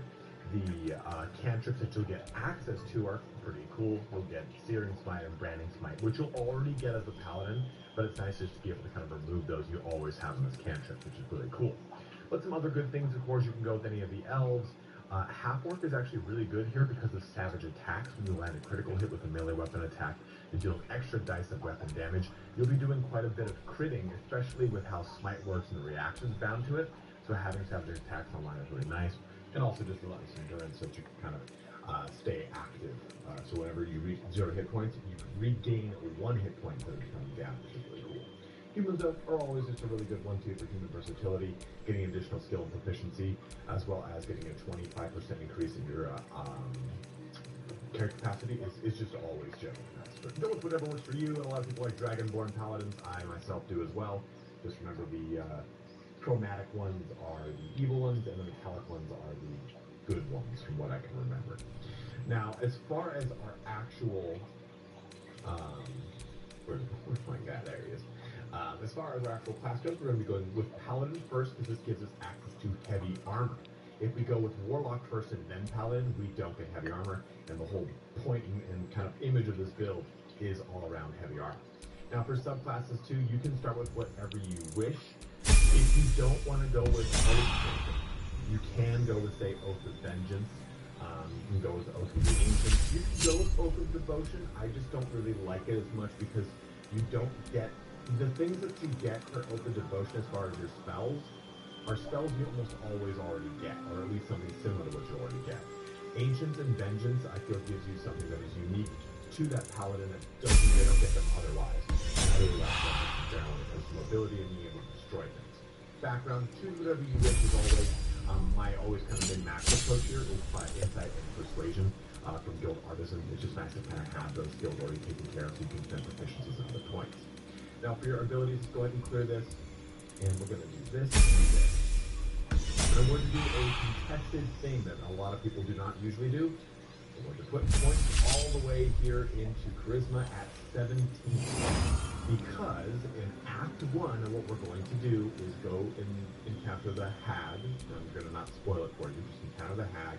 Go through the whole situation, and if you let her go, then she'll give you her hair, and it gives you a free +1 to any ability. You put it into Charisma, and you've got 18 Charisma right at the start of the game, which is really nice because that's going to give you a +4 to your Charisma checks. It's great for your spellcasting abilities as a paladin and as a warlock. In addition to that, it's going to help you for all of your conversational skills, right? All of your deception, your intimidation, and your persuasion will be quite a bit. We're going to bring our wisdom up to 10, so we don't have to deal with any kind of BS when it comes to cold person, charm person, any of those kind of abilities that remove control. And you can decide if you want to go with a dexterity paladin and focus on finesse weapons or strength. We're going to be going strength in this example here. So we're going to bring this up to 15 and +1 to 16. Our constitution we're going to want at 14, and we're going to hang out right there. And that leaves us with 15 strength and 8 dexterity, but we're not going to stick like that. You can just simply reduce this by 1 point and put the 2 points here to get 10 dexterity. But this is going to require you to get some way to increase your strength to 16. That's very easily done if you choose Heavy Armor Master as far as a feat. But if you don't want to worry about being reliant upon certain feats to push your strength up to its next portion, or its next portion of bonuses, then I would simply put your strength at 14 and put your dexterity here at 12. This gives us +1 to our initiative. And yeah, we do get +1 to our dexterity saving throws and our AC, but we're using heavy armor, so that doesn't really matter. We're still going to be doing quite a bit of damage with 14 strength, don't you worry about it. And we're doing the majority of our damage using smites, which comes off of our charisma modifier. So smite is going to be doing that damage based off your charisma. Same thing with all of your warlock spells. And when you use Pact Blade, it's going to be pulling from your charisma to do damage anyway. So don't really worry about your strength being that low. We're going to be doing the damage with our charisma. So these are all of the things you set up at character creation. Let's jump now into some progression for this build. Now before getting into that build, I've brought up these 2 portions of the BG3 wiki to show you guys very quickly. We have the Oathbreaker Paladin, and we have the Necromancy School from the Wizard.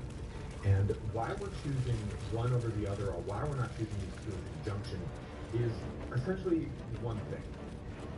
Aura of Hate triggers at level 7, and we cannot get the level 6 ability from Necromancy School with the 2.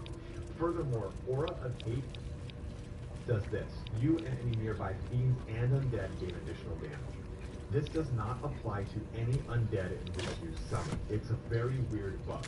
You will, I don't know if it's a bug, I don't know if it's intended or not, but when you look at the character, you will see, or I'm sorry, any undead you summon, you will see that they have the Aura of Hate on them, but it does not add to their actual damage. But if you control undead using your Channel Oath ability, then you will get the benefit of Aura of Hate. So if you're looking at this build, or you're looking at all these Destiny builds, and you're wondering, I just want to just go with the Necromancy School, it's mainly because you cannot pull from the Aura of Hate, and the Necromancy ability here that triggers at level 6 is really not going to benefit from it, right? You get all these cool summons, but they're not going to get benefit from your Aura of Hate, which is one of the best things about taking Oathbreaker, because it's just a free bonus to your damage. Look at this, gain additional damage to melee weapon attacks equal to your Charisma modifier. So if our Charisma modifier is 18, that's a +4 damage. We're just not getting that outright if we don't pick our Oathbreaker level 7. So if you're wondering why I'm not taking it, that's why. Again, if you want to see that melee hybrid Necromancer build, leave a comment below. For our progression, we're going to get to level 2, and we're going to select Paladin once more. This is going to give us access to our Divine Smites, which are crucial, and some just basic spells here. This is going to be lovely, awesome, spin. And we also want to take advantage of our fighting style. So you can choose between great weapon fighting or dueling. it's one or the other. I mean, you can choose defense or protection too if you want. Dueling implies that you're going to use a sword and a board, or great weapon fighting is going to be just a two-handed weapon. It just depends on how you want to approach it. There are amazing shields that make you particularly better at casting. There are a lot of really awesome two-handed weapons that are just bonkers. So just go with whatever one makes the most sense for you. I'm going to choose great weapon fighting for this video, and we'll progress forward. Now, level 3, we're going to pivot away from Paladin and go into Warlock. And this is going to give us a lot of really fun stuff to do. For cantrips, we're definitely going to go with Eldritch Blast because we're going to use a bunch of invocations to make that blast badass. And we're going to go with Blade Dwarf. Take only half the damage from bludgeoning, piercing, and slashing attacks. But of course, for our subclass, go with whichever one you want. I think the Great Old One is definitely the best of the 3 when it comes to the features that we're going to be playing around with. Archfey, though, is really good. The Fiend probably being the lesser of the 3, but by no means is it bad in any way, shape, or form. And I just use specifically for the subclass we have in mind here today. So we're going to get 2 spells, of course, Whispers and Toxicity Slapper, as well as Mortal Reminder. When you land a critical hit against a creature that is any nearby enemies, must succeed a Wisdom saving throw or become frightened until the end of their next turn. And there's a lot of things you can do to kind of help this out with some items, and we'll talk about in the gear section of this portion, of this video, but you can have a lot of really good fun with that. For some stuff, you get cautious and just kind of part of your path here with the Great Old One. But Armor of Magicians is so good. Gain 10 hit points and deal melee attack. You're going to be just using this so much. And the nice thing too about this is lasts until long rest when it's not a concentration ability. You can just have it active. And I really like this as well because this is just a nice cool explosion around you. It's going to be good for it's very kind of what's it called? Swiftly now for what we're doing here. So we're going to stick with that. We're going to go ahead and progress forward. And this is going to bring us into level 4 where we get to select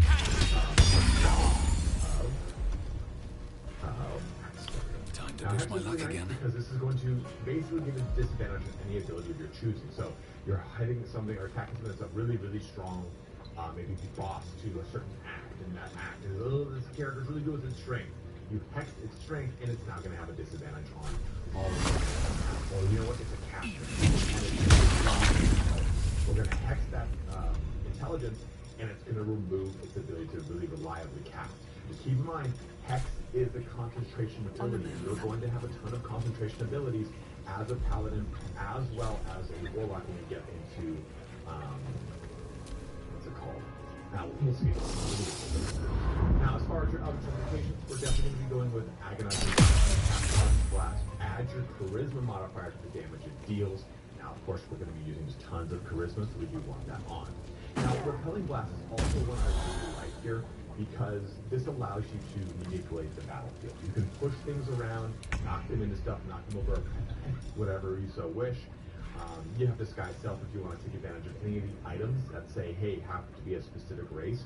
You cast Disguise Self on yourself, make yourself that race, and then even if you go to sleep and come back to whatever race you were, as long as you don't unequip the item, you don't have to recast Disguise Self. That's really nice, right?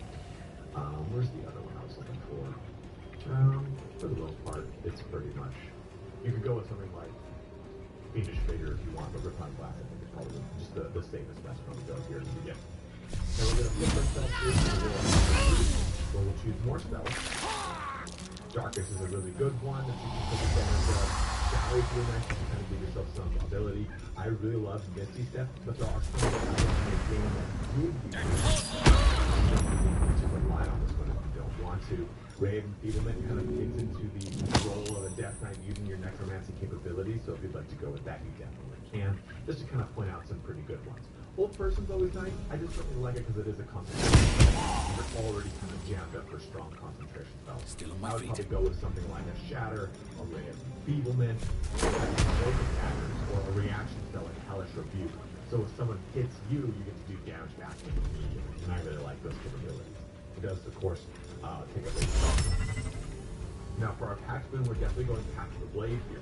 Now this is probably a no-brainer because we're doing a melee class. But Pact of the Blade here, it uses the wielder's spell casting modifier, and its damage is magical, and you're proficient with the weapon.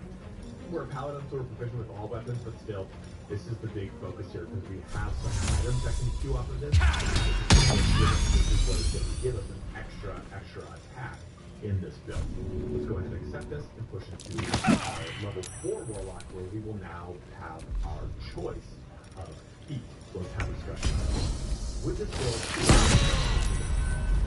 you are not going to have access to any more because we're going to a level 5 Warlock or Paladin and a max level of 7 Paladin or Warlock. We're not going to be able to get a third feat. So, when you're looking at this, keep that in mind. So I'm going to take a look at something like Heavy Armor Master, which is probably one of my favorite perks, feat. This isn't Fallout. Feats for when I am taking the armor. It just makes me a veritable capability with just this perk alone. And this would be one that would enable me to take 15 strength at the start. So that I think I'll have 16 strength. What you can also do is you can just start with 14 strength and have 12 dex, and then when you finally get to a point where you want to do this, just restack your character and swap it around so you have 16 strength. So you can get kind of gamey with that if you so wish. But Heavy Armor Master is one I would always take a look over Heavy Armor in this build. Now, if I was going with a great weapon, very good because the ability to crit hit on a target or kill it, and then make a bonus action attack right after it. So that's very nice. Your character is a little jammed up in its bonus action capabilities because you can use X as a bonus action or Misty Step as a bonus action. So just kind of be mindful of that when you're taking great weapon mastery. You might not end up actually using this bonus action as much.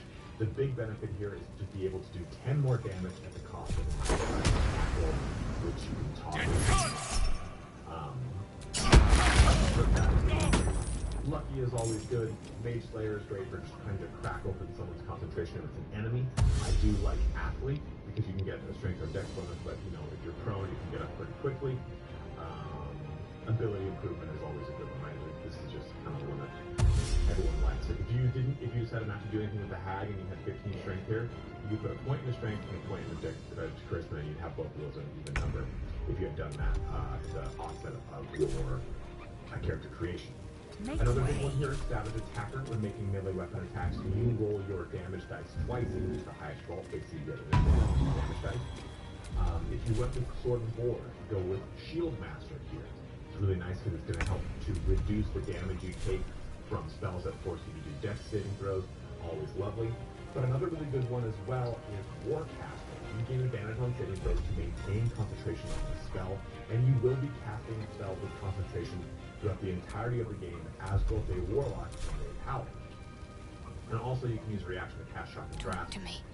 That's not here or there. It's really the advantage that saving throws is really cool because I'd rather not use Shock and Grasp as much. You use reaction to cast Shock and Grasp target moving out of melee range.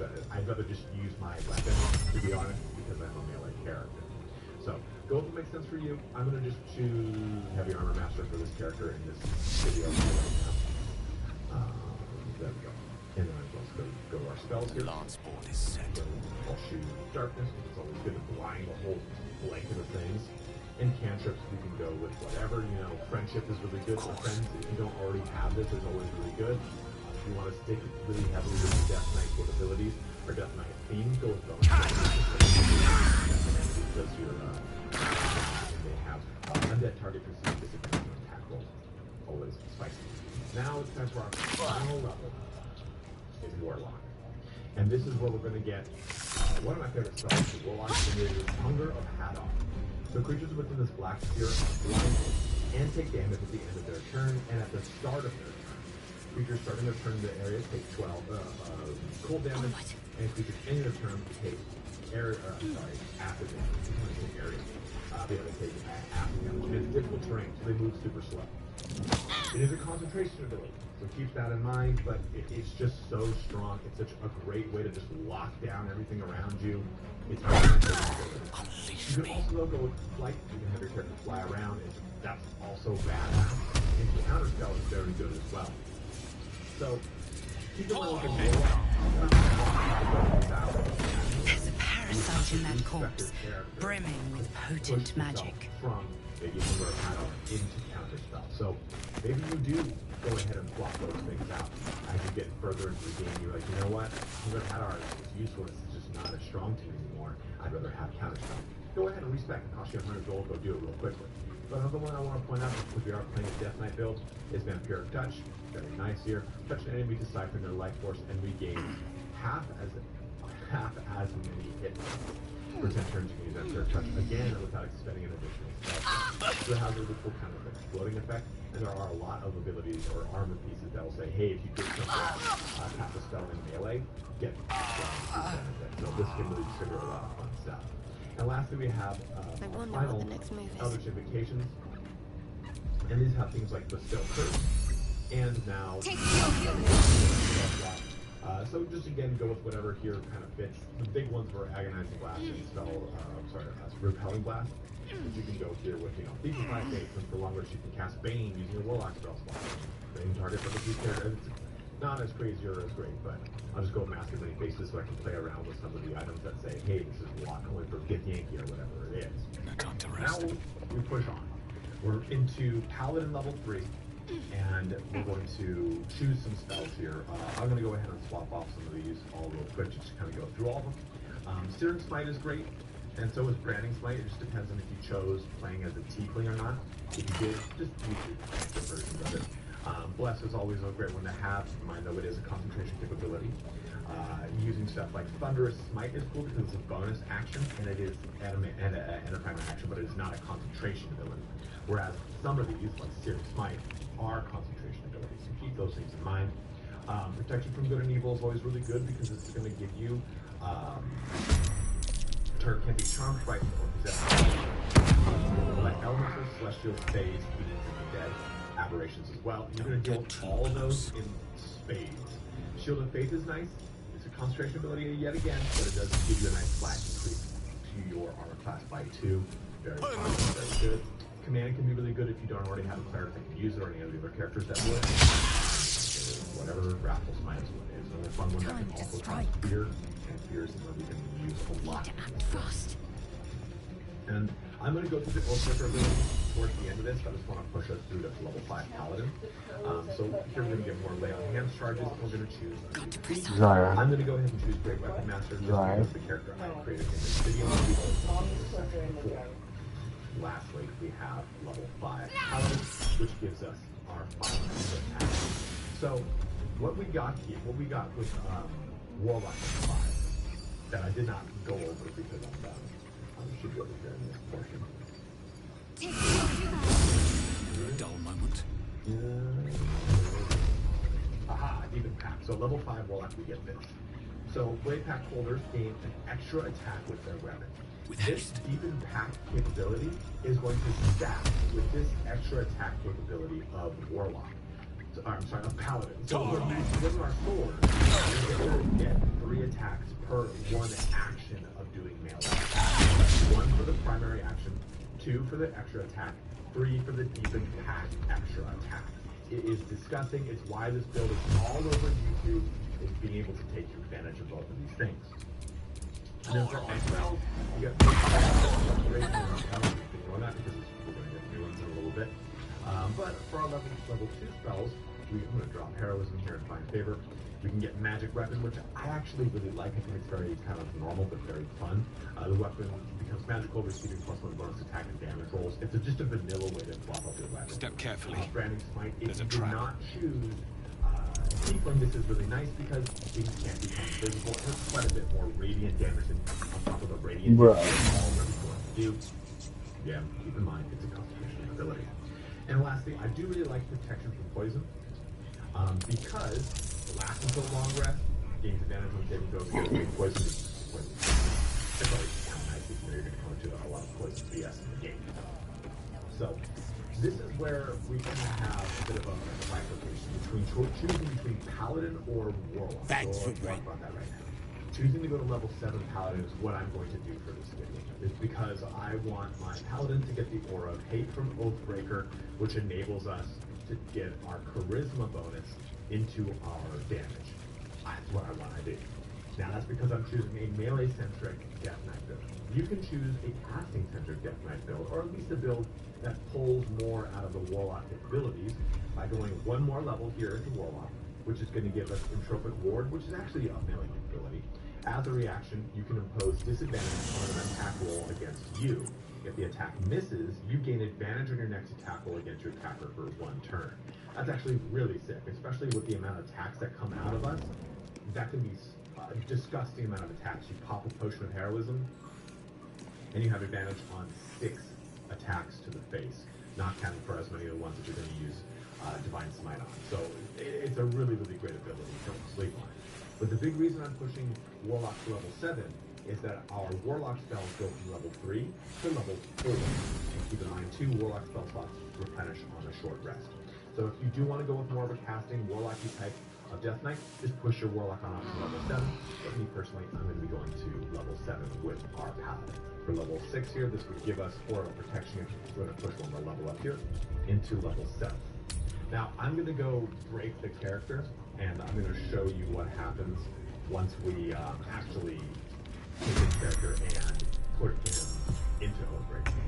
So once we transition to Oathbreaker to see what happens, we get access to Spike the Suffering. The big thing here is Control Dead, we'll be using this quite a bit, as well as Dreadful Action. So with Control Dead, what you need to know is when you choose this ability at level 2, now if you go Oath of Devotion, break your oath very early in the game, it's super easy. You get access to Control Undead. And Control Undead is your control rest. So the Undead unit, once you long rest, you can just simply rein it back into Control Undead.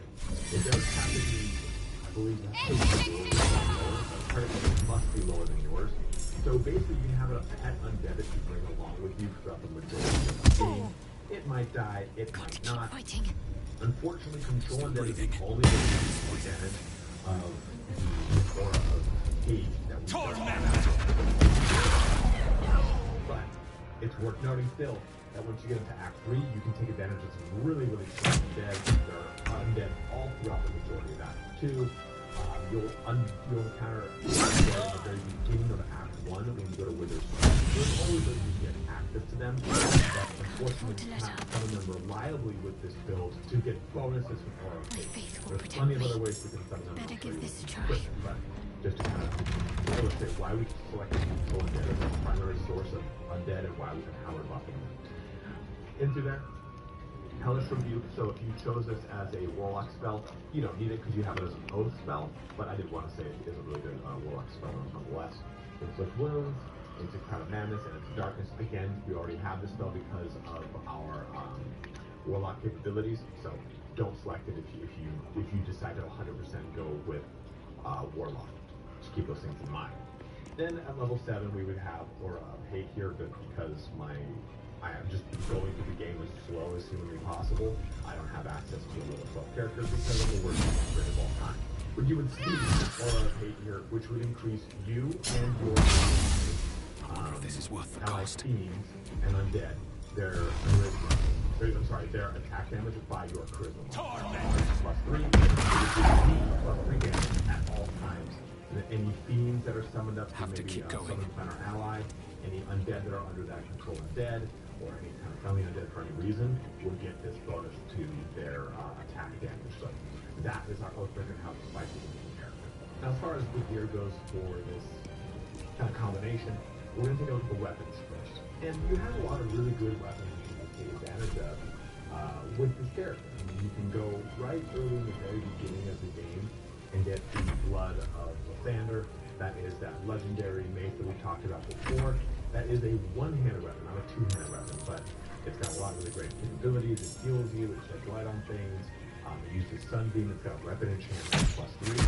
Now, of course, too, you can use the Everburn Blade if you get that when you are on the Illithid ship. That's a really, of course, popular one. But the reason that's really good is it also it does fire damage, and that's always going to be really nice. And any kind of additional damage you can on target is strong, and you'll use it up the majority of Act 1. I'm ready. Outside of that, though, Another big one here is the choice but to keep Breaker. going. You'll get access to this Time to press ahead. during the Goblin Camp, and it's actually a really solid weapon because it's versatile, so you can use it one-handed or two-handed. And this ability, Absolute Power, is pretty disgusting. Does a lot of damage. So it's a nice thing to But some of the big standout ones here too, the Black Star Sword in Act 3, Dazing Smite. On a hit infused with one of your smites, the target must succeed a Constitution saving throw or become dazed. This is a long sword, so it's one or two-handed, which is lovely. Lube is also a long sword, which is one or two-handed, but the melody here is really cool. So you can sing. All allies within 20 feet have a 1d4 bonus to attack rolls and charisma, wisdom, and intelligence saving throws. Sick. But Shriek is also amazing. All enemies within 20 feet of range have a 1d4 penalty to charisma, wisdom, and intelligence saving throws. Affected creatures also receive an extra 1 to 4 other damage. So it's just 3 damage on target. It helps out with any kind of spells you or your allies might be casting. Survival is all that matters. What you want to do. It's a bonus. Kind of turn that bad boy on, and it's. I really, really like it. It's one of my favorite swords. You get it in the Underdark, and I've used it for the majority of the game. But some other cool ones too. Here, if you want to stick with you want to dance around with power ones and more than 40,000. But also there's the halberd of weapons too. Gain a bonus to initiative rolls and advantage on perception ability checks, which is great. And adroit reflexes here. When you make an attack roll as a reaction, you make it with advantage. And there's a lot of ways you can do that using a halberd. So lovely here. Lastly, though, the big one that I'm using right now is the Charge Bound Warhammer. This is a really cool weapon that's meant for either an Eldritch Knight or a Warlock because of the packed weapon capability. So packed weapon, as we know, it's going to convert the damage that it does. I'm sorry, not the damage, but the proficiency that it uses. Or, I'm sorry, the modifier that it's got, good lord, go through every single possible thing here, into charisma rather than strength or dexterity, depending on the item. So Chargebound Warhammer, we've packed it, so now it gets that additional +1 weapon enchantment, which is sick.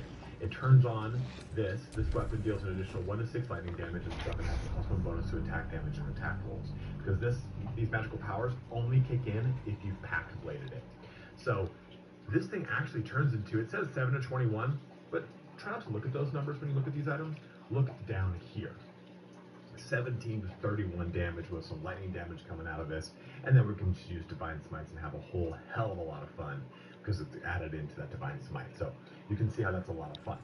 There is an additional piece of equipment that I'll be talking about, but it's a spoiler, so I'm going to save it for the end of this equipment section, so if you want to skip over that, you can. So just hang tight, we got one more sword to go into. For our armor, let's have some fun. We have Reaper's Embrace. This is one that we're going to get at the end of Act 2, all incoming damage reduced by 2. It's got Howl of the Dead. It's just very thematic, more than anything. I don't think it's an amazing, the world's best heavy armor, but it's really, really, really good, and it looks cool as hell, and it's very Death Knight-y, right? Let out a bone-chilling howl that numbs all nearby creatures, and numb's pretty cool here. Movement speed half. Halved. The spellcaster has advantage on attack rolls against the affected entity as well, and removed by health or when hit by spellcaster. But I like it a lot. Also, you can't be moved against your will by any spell or actions, but have a disadvantage on dexterity saving throws if you activate it, so you do have to deal with that. It's just too cool to pass up.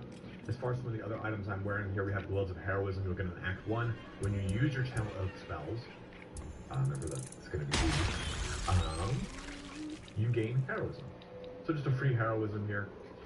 And you can't be fighting and receive 5 temp hit points per turn. You cannot have more than one source of temp hit points. So just kind of keep that in mind. You're not going to stack a whole bunch of things. But this is something you get at the very beginning of the game. It's a nice kind of turn on to give you some early temp hit points. And also strength saving throws +1. Can be lower if you want in this case. Helmet of Smiting. When you apply a condition with one of your smite spells, you gain temporary hit points equal to your charisma modifier. Again, only one source of 10 hit points. I'm just showcasing all of them. You wouldn't have all of them on at once. And 2, remember, strength is not your primary focus. It's charisma.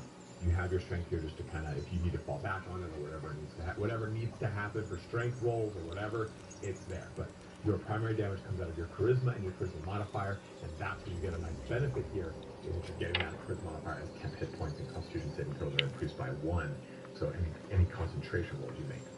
The Vivacious Cloak here is another source of temp hit points. You gain 7 temp hit points after casting a spell while on melee. So I would say between like the 3 of these items, choose one, stick with it, and roll with it. You could probably keep this cloak on for the majority of the game if you wanted.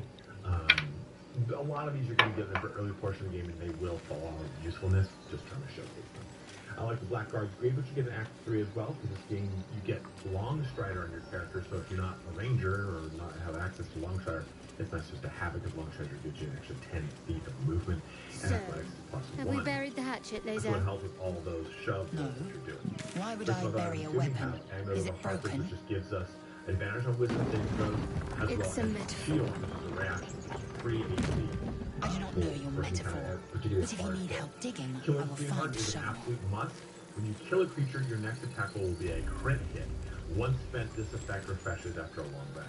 This is a reaction, as you can see down here, so you don't have to use it, but it's a nice way A to scout just reported. turn on a crit The hit. goblins' This can leadership lead to has a been defiant decimated. smite, which can lead to We any might number of escape crit this hit place yet. responses from either I took a being level collection 7 warlock from or any all number of of us. things from our It isn't much, but For other you've armor earned pieces, though, we have the Blackguard's Plate from Act 3. It's not advantage enough, on wisdom saving throw check. but Halsin will likely want to thank you too, This mind. is what they, He returned Blackguards, just a while ago. Blackguards. I believe he's catching up This is with probably Corker. what they expect As for everyone us, who's an Oathbreaker to use.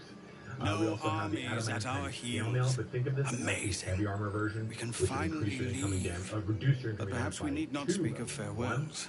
And when a We'll melee join attack your hits you, camp you get tonight removed for to 3 celebrate turns if you'll have us. 2. Also, I think you have 18 armor class.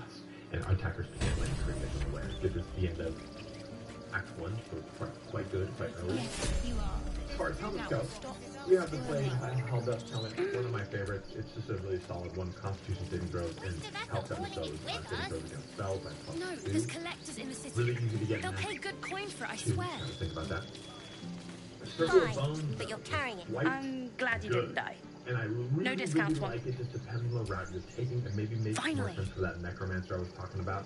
But allied undead within 20 feet are resistant to bludgeoning, slashing, and piercing damage. So, this does actually affect your control undead, so you can use this and it will actually help them out. And it gives you a source of animate dead. So we put this on, and we have animate dead into our repertoire, which is lovely. You can just kind of have that turn on if you so wish. I put Birthright here because it's a free source of charisma. It gives us +2 charisma. So if you don't, you get this in Act 3. So if you're really like, I just don't really have a good helmet I want to stick with, just pop on a sweet ass pin hat, and you have a +2 to your charisma. So it's a really nice way to just get a lot of charisma. Another cape here is really good as elemental absorption. Absorb elemental damage once per short rest, which is lovely. Take half damage from the next elemental attack target, and you deal an additional 1d6 of that Something's off. so there's a lot of one-low combos that can be done with that one. You have a lot of gloves at your disposal too, depending on which ones you want to stick with. You get the Blackguard gauntlets, strength saving throws, attack +1, that's damage, and an extra attack here. Also inflict wounds if you want to use that. Legacy of the Masters is great because you get a +2 bonus to attack and damage rolls with weapons, and strength saving throw +1. It's probably the best like kind of end-game gear when it comes to just straight up melee damage. Love the Battle Mage's power. When a weapon attack roll inflicts a condition, you kind of do this, right? Inflicts a condition, and you have this, inflicts a condition. You kind of have those guys go together. But you get Arcane Acuity, which then does this. Bonus to attack rolls and spell difficulty class per turn remaining. You're going to be doing tons of those in spades. Another really cool one here is Luminous Gloves. When the wearer deals radiant damage, which your smite will do, the target receives one turn of radiating orb, which means that they then have -1 to their attack roll. So it can be good against a lot of melee targets. Lastly, you have Cerebral Citadel Gloves. Charm or frighten a creature to gain a 1d4 bonus to attack rolls and saving throws. So you took it upon yourself to undertake the rite of thorns. So take I advantage ought of it. to Use this exile you help from this basically give place you a free bless, forever. Which is lovely. Instead, I shall listen to Now, the as far as explanation shield that goes, you wanna owe stick on me. the shield I route, owe go with you the adamantine shield very early in the game. Goblins It's swarmed nice, us it's like very good roaches from while you defensive stumbled after the past. standpoint. You The chose to shield blade abandon underbound. us. Both I those have chose to disadvantage protect on us. saving throws to Silence. resist your spells or The actions rite that has been inflict ended. fear.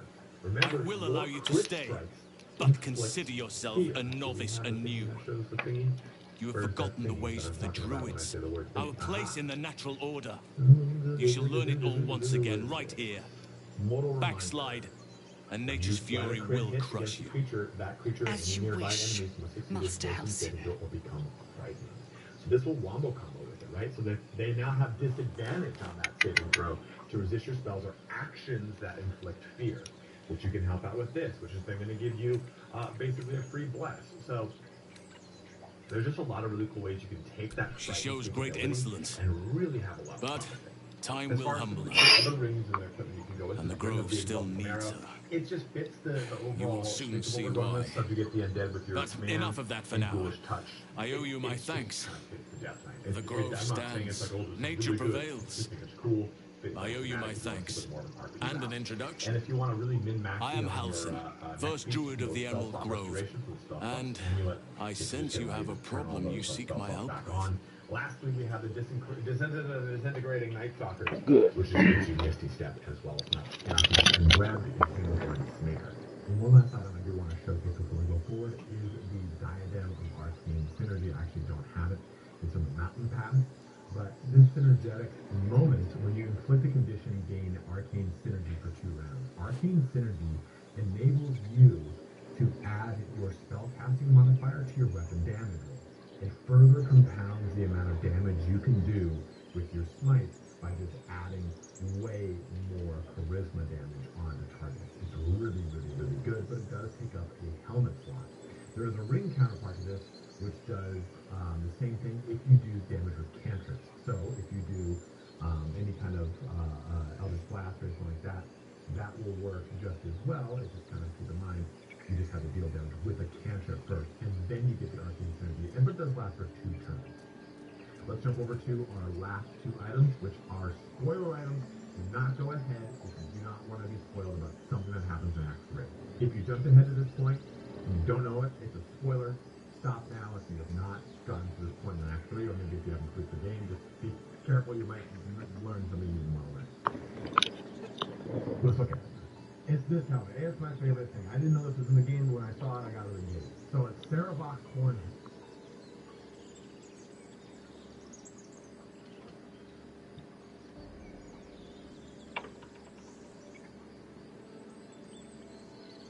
Guys, I was a little bit loud in this week. I'll show you if I'm going to turn your volume down a little bit. And I put in chat. There's down below in the comments.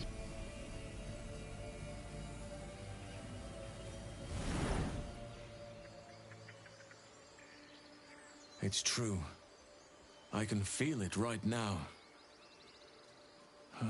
Oak Father preserve you, child. But something's different. You're aware of the monster inside you. You don't bow to the Absolute like the true souls do. How is this possible? Perhaps. But I wouldn't want to place all my faith in blind luck. Someone is using very powerful magic to modify these tadpoles. They're using them to exert control over the infected. I'm sorry to say, I can't undo that magic. I can't cure you. But that doesn't mean I can't help. At the Goblin Camp, I hoped to find a way to remove the tadpoles. I failed, but I did find the next best thing. I found out where they come from. I will do what I can to help you. Let us speak tomorrow. You and I both have matters to see to first.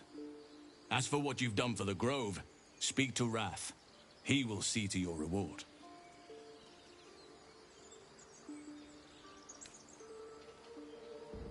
The journey to Moonrise Towers, and all the dangers that entails. But that's tomorrow's problem. Take some time for yourself tonight. Rest, celebrate. Come morning, I'll be by your side. What of them? They are our guests until they wish to leave, as I said the day they arrived. Have they blinded you to truth? Outsiders bring only chaos. And what have you brought? Harmony? Balance?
going to have to write a song about you now, aren't I? But truly, thank you. It's nice to be done with the sad songs. For a time.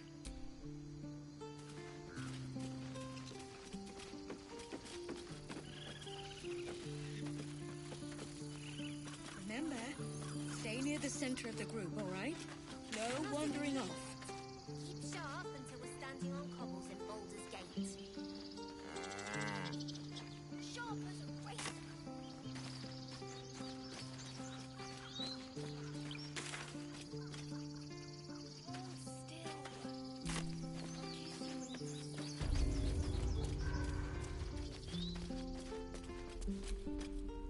So it's true. You scattered the goblins. As am I, of course.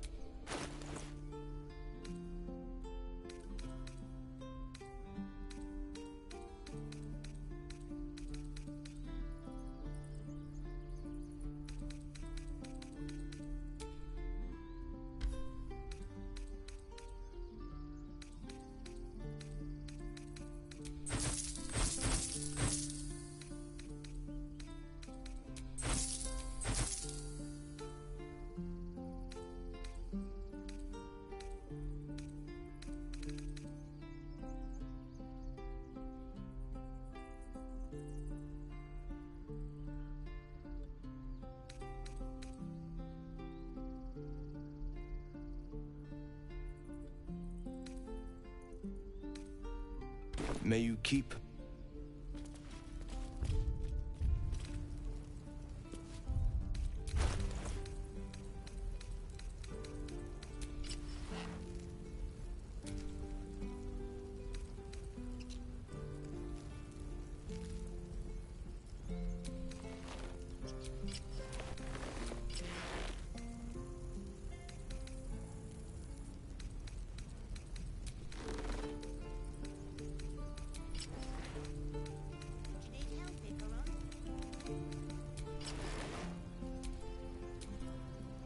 Don't be breaking your back before we get to Baldurs Gate.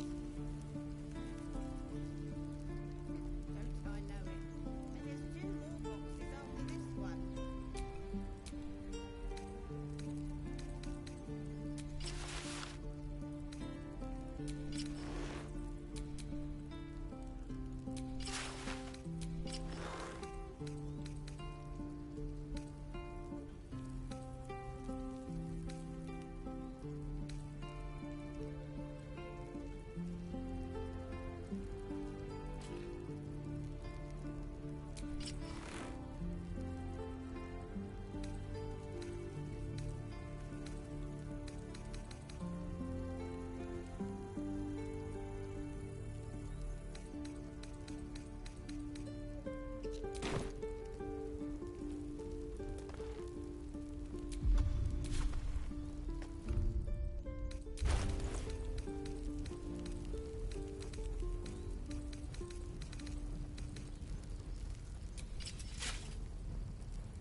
You think you sooner or later other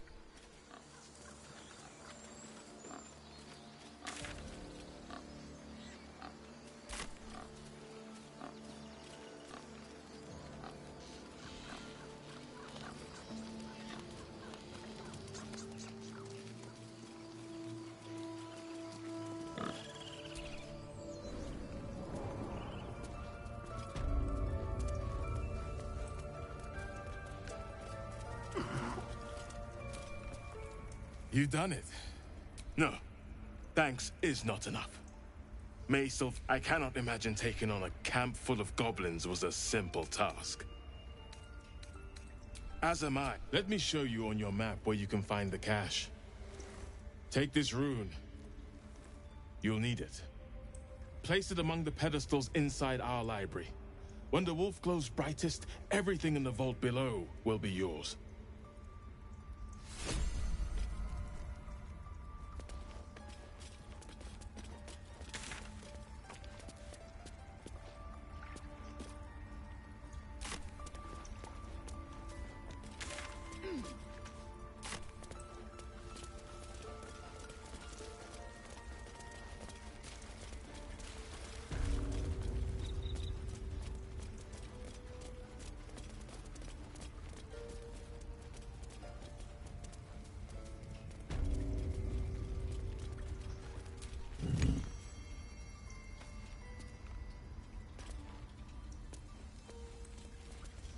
Parasite. Take it. It might be useful.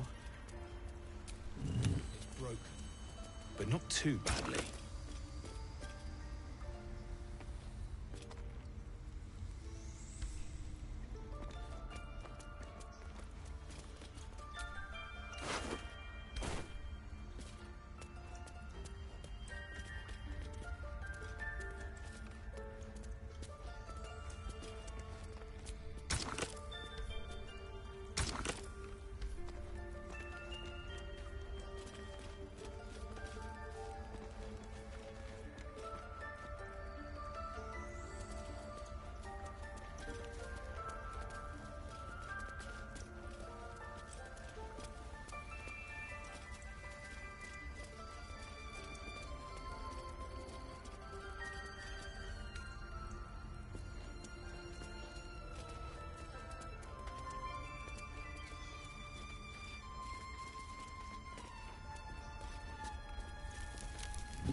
beautiful glaive. So why does touching it give me a knot in my stomach?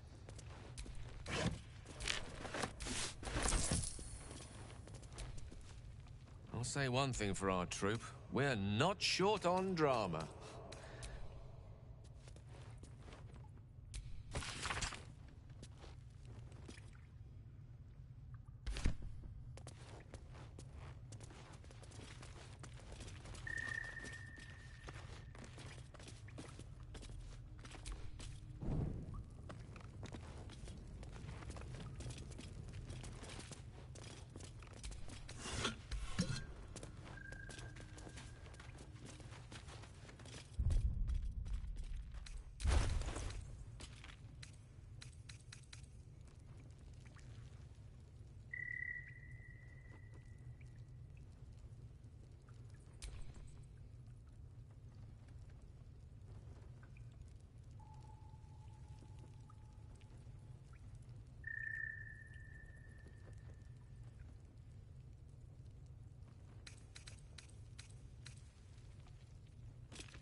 Now that Halcyon is... I hope whatever rot was lurking...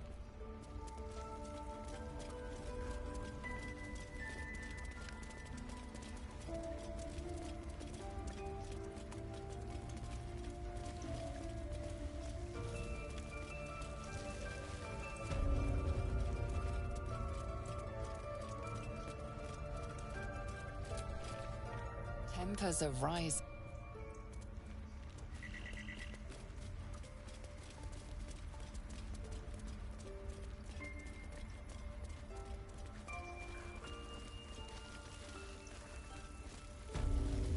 The grove's gonna feel so empty now.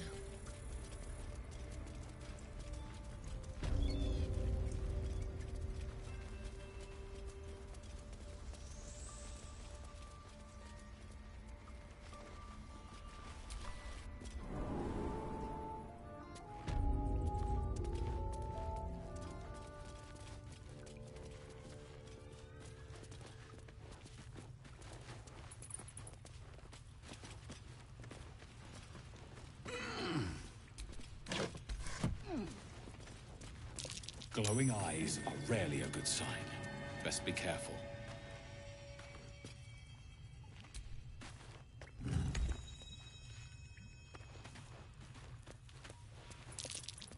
Be wary. This place is trapped.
corpse regards you lifelessly. Hiding. Goblins followed from the forest. We druids concealed entrance, searching for a weapon. No weapon here. Our ritual protects us. Rite of thorns. Findle. The spell's power.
What's that? How can I help?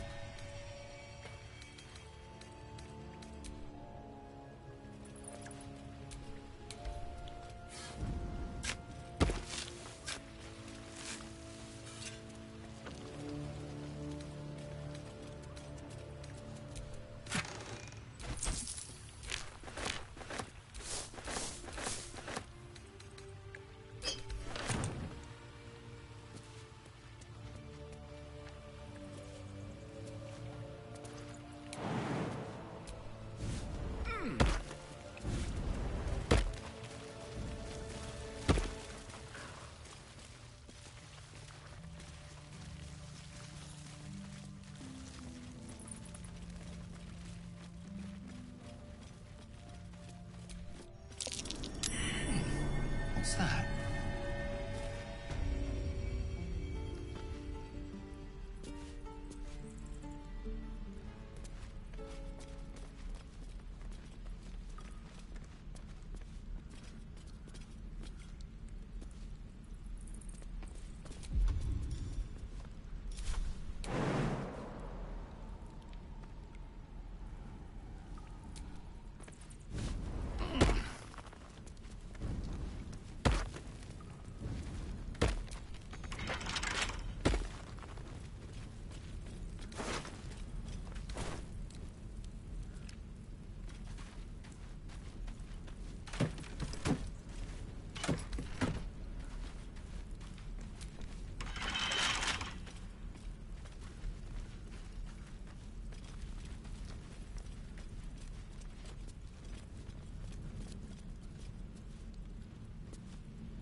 I don't like the look of that mushroom.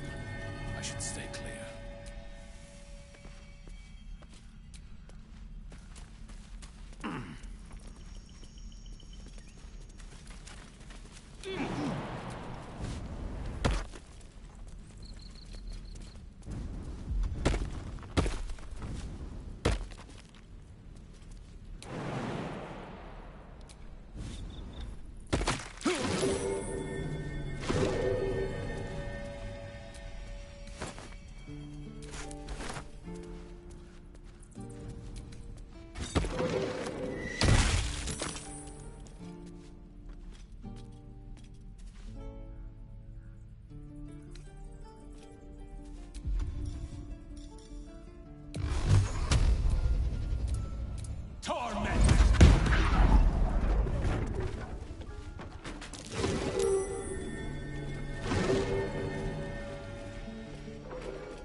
chance I'll fit in there.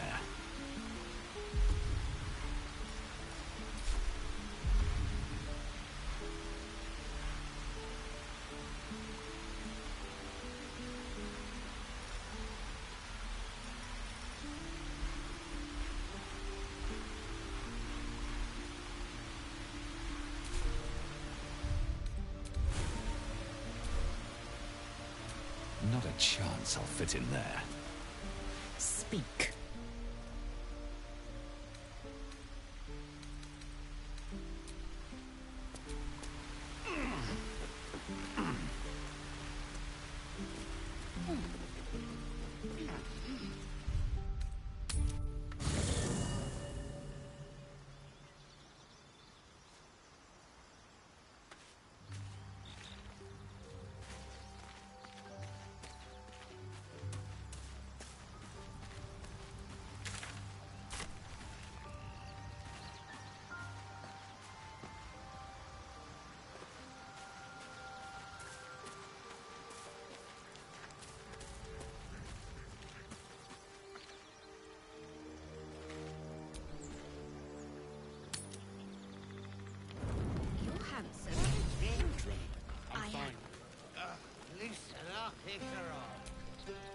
You know, I never thought I'd...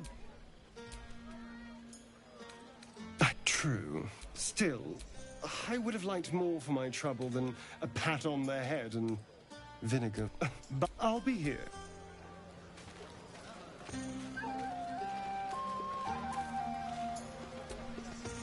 You have the singing.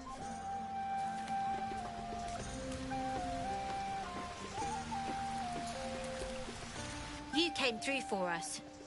That's a change from most adults I know. I'm not, just like I'll be...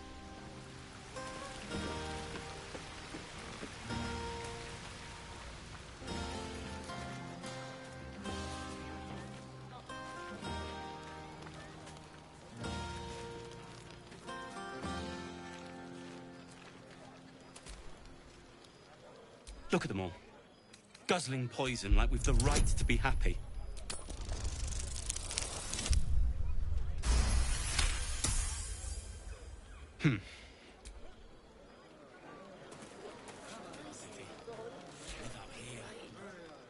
We'll be... Fate, dost thou require a new ally? Or mayhaps... We were brave and fried them all with a thunder wave. But that's not what happened. Live a little.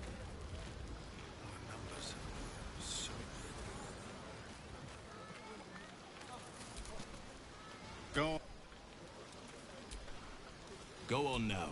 Don't waste a night like this talking to me. We'll discuss your problem tomorrow. Go on and...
Everyone seems strange.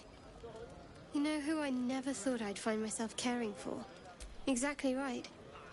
Never gave them much thought. Certainly not that bunch in the grove. Yet we came through for them. We saved their lives. Odd.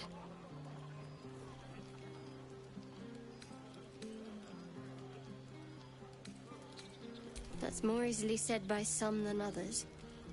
But nobody's here to debate right from wrong. Share a bottle with me? We should wait a little while. Until the others have drifted off. Best not keep me waiting. I'd prefer not to entertain myself. Without any backstory.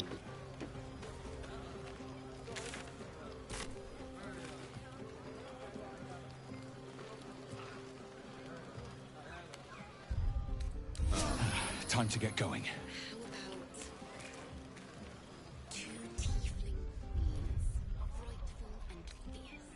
That's more like it. How many goblins did we kill? 10? Let's make it 20. That's my girl. Just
Hope you're enjoying the night.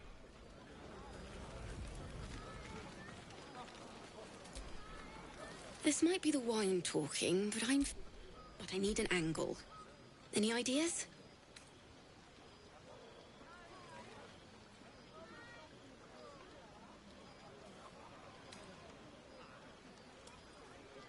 Fitting. You're braver than...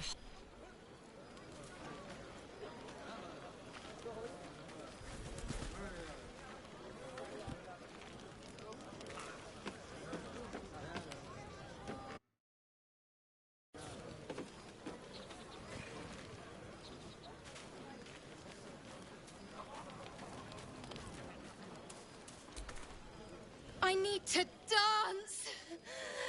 No. No, I need to lie down. Sherry!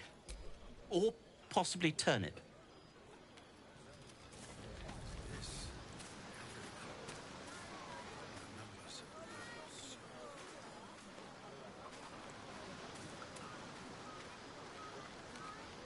What are you going to do in the city?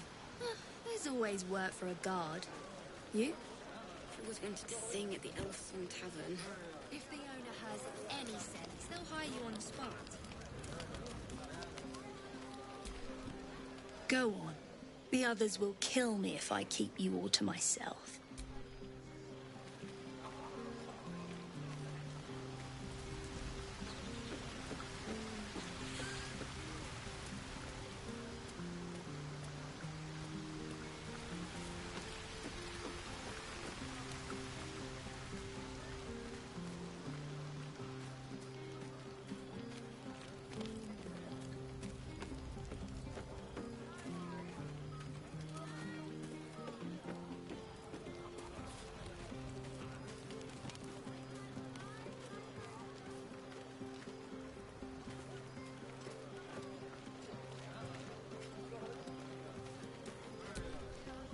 Do devils even grow turnips?